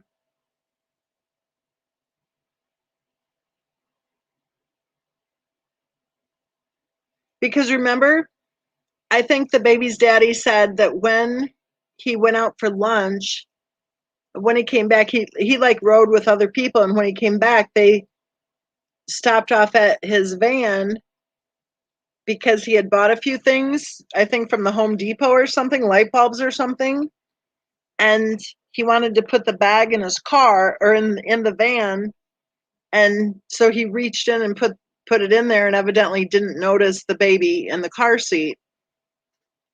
So not only did he not notice the baby in the car seat when he, after putting the baby in the car seat and driving to work, not only did he not pay attention to that, but then at lunchtime when he went and opened the van door and threw his bag in, and he reached over, I think, didn't he? They were showing that he was within just like a foot or two of the baby, and he didn't notice them.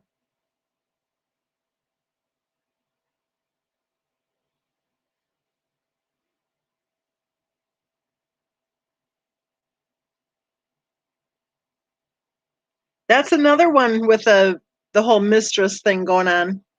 Remember how he was texting like some pretty interesting stuff, right? I don't know if it was a mistress or if he was like trying to hook up with people or something weird. But he was texting evidently, I think on his way to work. And I think people kind of figure that's how he lost track of the fact that his child was in the car. So I guess instead of turning right, he turned left or whatever. Instead of heading to the daycare, he headed to the office and forgot that he was a father.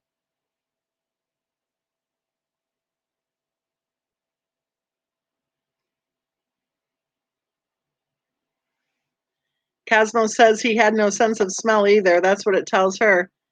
I think it tells me he's guilty as all get out.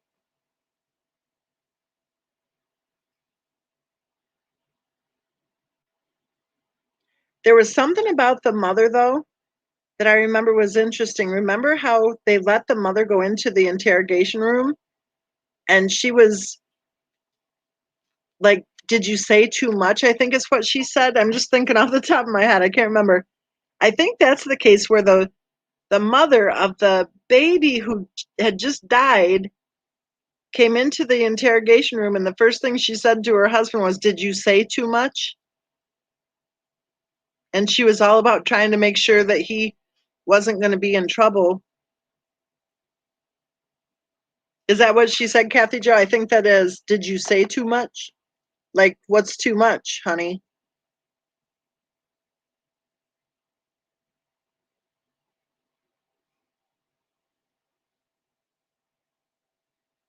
Cosmo, that is a really good point because think about the diaper issue too. I don't know if he would have already passed away by the time he was opening the door during the lunch hour, but there would have definitely been an odor, and it was really hot too, wasn't it? So there would have definitely been a very strong odor as soon as he opened that door.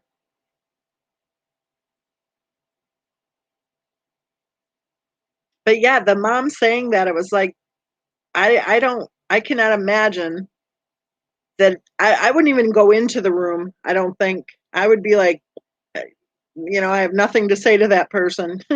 You know what I mean? I don't even think I would be. I wouldn't even be walking at that point. But boy, she rushed right in and asked him if he said too much.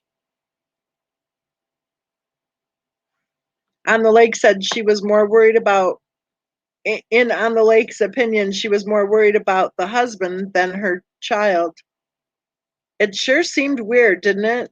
That she was so concerned for the husband after what the husband did. But then, I imagine then she found out about the other women or other woman, and then she probably got mad at that point, right? Remember how her appearance changed so drastically from the time of the incident to the time of the trial?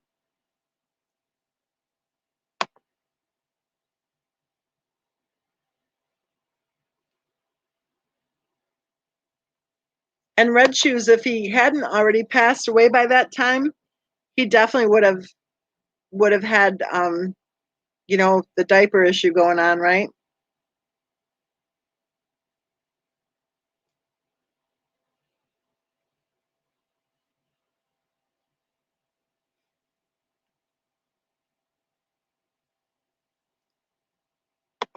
Yeah, I wondered about that too. I don't ever remember hearing that there were dishes in the sink.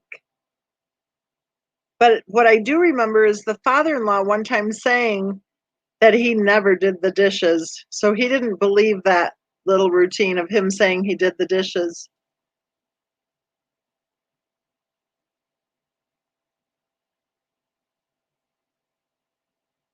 Yeah, there's something weird about that, isn't there?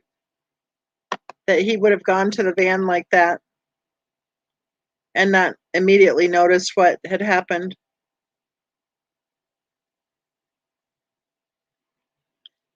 You know, that's one case that is a good lesson for every parent to put their damn phones down, right? Put the phone down. For Pete's sake. His baby was right in the car. Wasn't it that the baby had, I think he took the baby to breakfast like at a McDonald's or something? Probably at a Chick-fil-A because all these murder cases are always centered on Chick-fil-A. But and then the baby supposedly fell asleep after that, I think.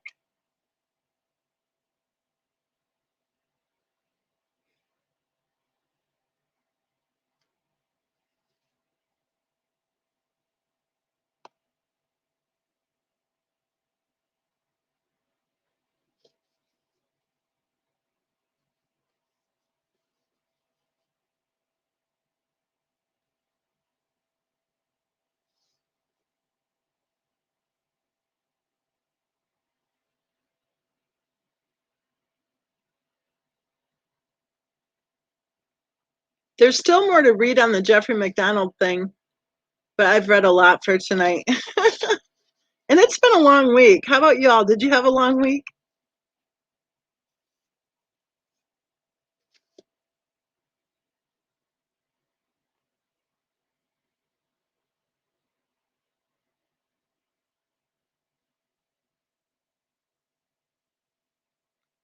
Are you looking forward to the weekend?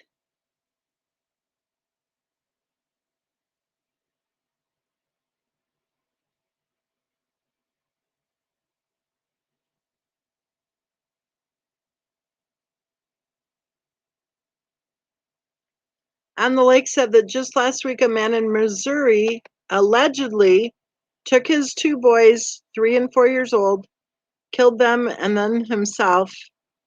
And on the Lake says, I don't understand why kill the children.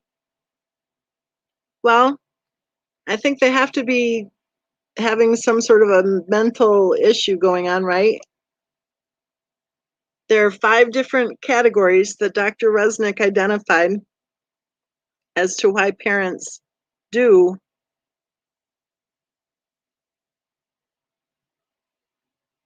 Kathy Joe says, note to self, if someone wants to take you to Chick-fil-A, just say no.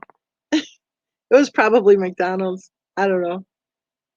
But the 5 categories of the why, the answer to that question on the lake would be, I don't know, does anyone know them off the top of your head? One of them is altruistic, meaning like put the child out of their pain or like remove them from the evil world kind of thing. Okay, let's see, altruistic. Then there's the abusive one, like they're beating on them and they kill them. Then there's accidental, like they do something really careless and whatever, and they don't mean for them to die. Let's see, altruistic, accidental, abusive. And then there's spousal revenge, of course. That's to deprive the other parent of the children. So there's one more. What is it?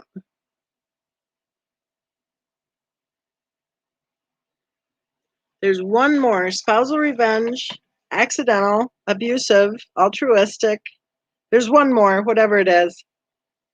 The other part of it is if that father in Missouri who allegedly murdered his children, then killed himself, if he was suicidal, right? I'm not so sure that it's not that connection, like the altruistic thing, like taking them with them kind of thing, right? Thank you, Kathy. That's the Kathy Joe. That's the one. The unwanted child. That's the fifth one. So altruistic, abusive, accidental, the unwanted child, and then spousal revenge. So my hunch is if you check into whatever case, the one in Missouri or any of them, my hunch is that there was probably a custody battle going on at the time, and he was probably losing it, which would take us to spousal revenge.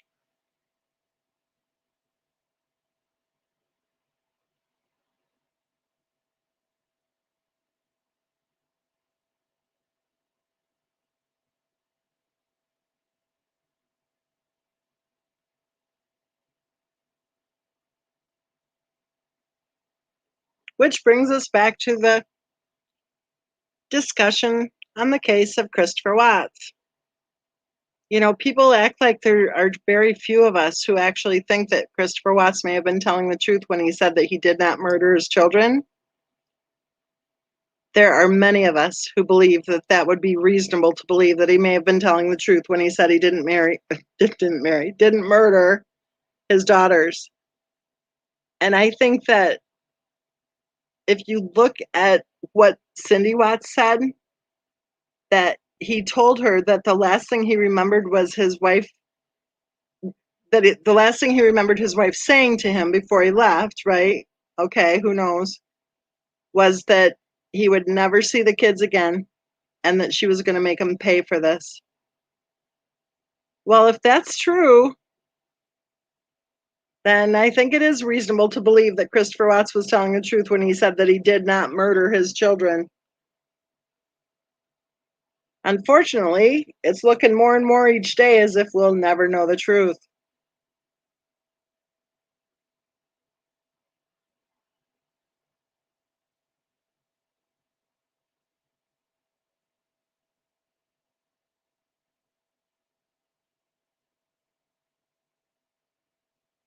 So for any of you guys who grabbed the Betty Broderick book, take a look at it and definitely critique it. Be nice. Email me and tell me how it can be improved. I love when people give me constructive criticism because that's the only way I learn.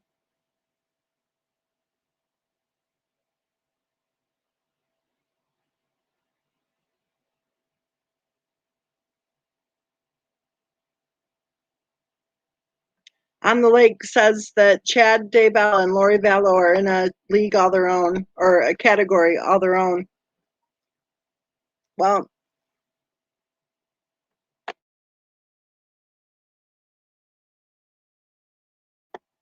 I personally think that that case is another one where society failed those children.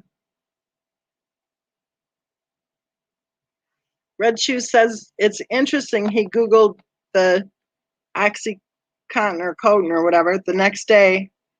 Yeah, like he found a pill bottle maybe and wondered what it was. And didn't he Google something to the effect, wasn't it something like, can it kill? Or can it, I think it was part of the word or something.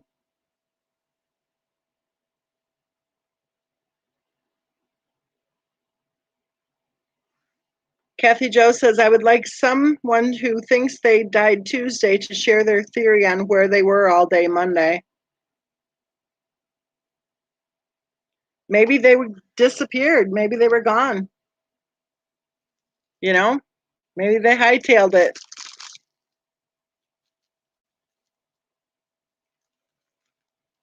But yeah, that is weird how he Googled for information on whether or not that could kill, right?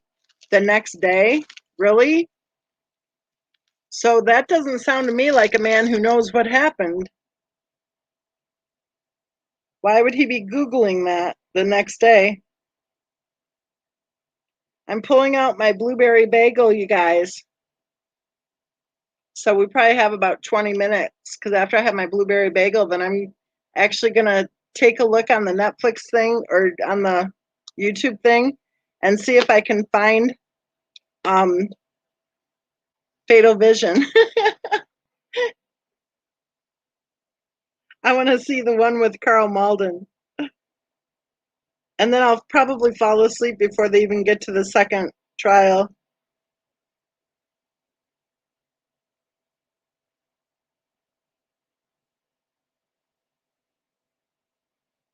Right, Lainey? If it was before, it would have been more suspicious, right?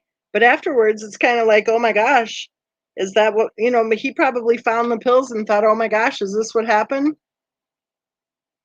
And if, just my opinion, if he actually murdered her, he wouldn't be Googling anything.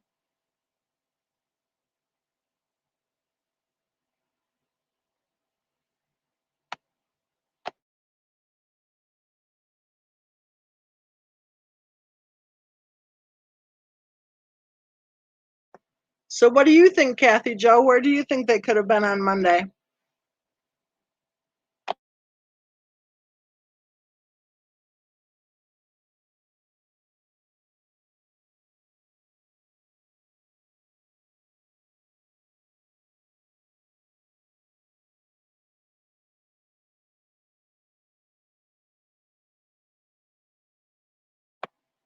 Miss Marple wants a discussion on the Betty Broderick case. You want to have a short discussion about it right now? Kathy Joe has no clue where they were on Tuesday, if that theory is correct. Lainey says she'd be arrested if anyone looked at my Google search.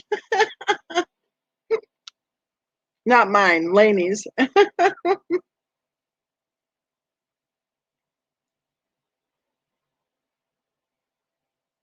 Miss Marple, go ahead. What would you like to talk about with the Betty Broderick case? We're kind of hop, skipping, and jumping all around.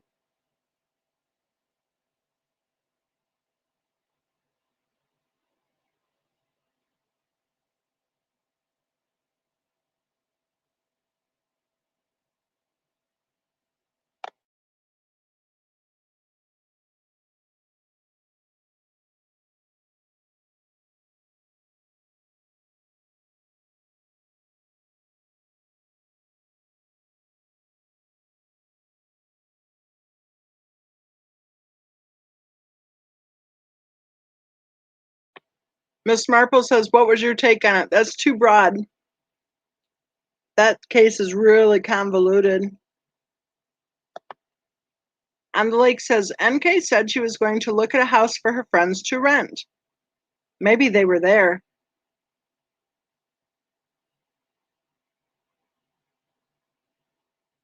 On the Lake says, not NK, it was NA.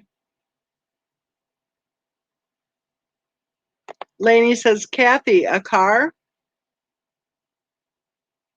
Well, remember, wasn't she supposed to be on a play date to see her other two daughters or something like that? Did somebody pick her up? Did she borrow a car maybe from somebody else? Did it take them a while to find her and the kids? I don't know.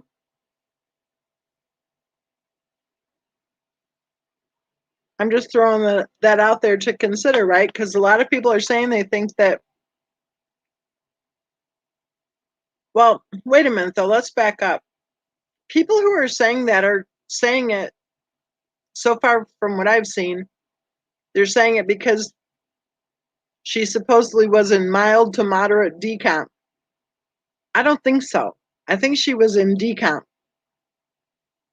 I don't think she, or not decomp, I'm talking rigor. I don't think she was in mild to moderate. I think she was in full rigor. So if that's the only reason they're saying Tuesday, then maybe we should just kind of back up, and say, yeah,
Janet says his friends still thought they were going to move in with the Watts.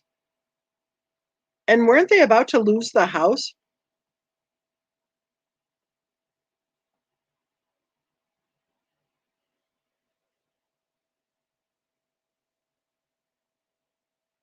I wonder if Christopher Watts had any clue that his wife was talking to people about having them move in the house.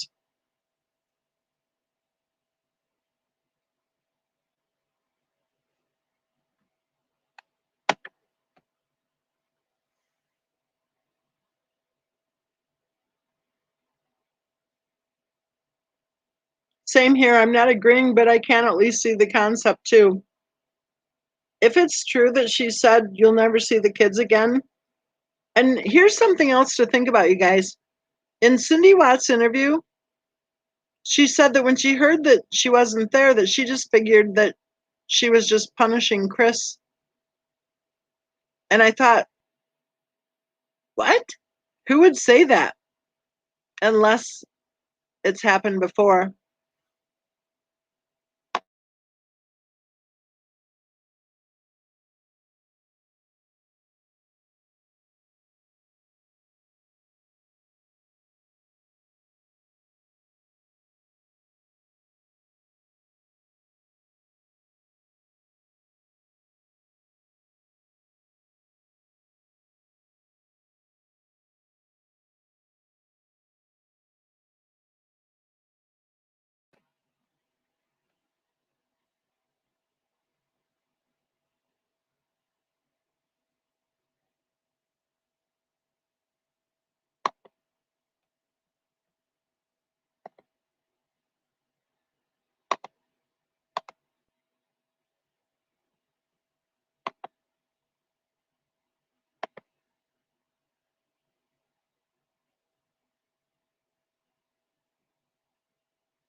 Okay, guys, guess what? We're coming up on the 3 hour mark. So let's go ahead and say good night, John Boy. And I'm going to go watch Fatal Vision. I'll hop on this weekend and say hi to y'all. We'll have another true crime case discussion live chat. Everybody have a super safe weekend. Have some fun. Get out in the sunshine and enjoy some fresh air. And you know how it goes. Be safe, be healthy, and know that you are loved. Good night, you guys.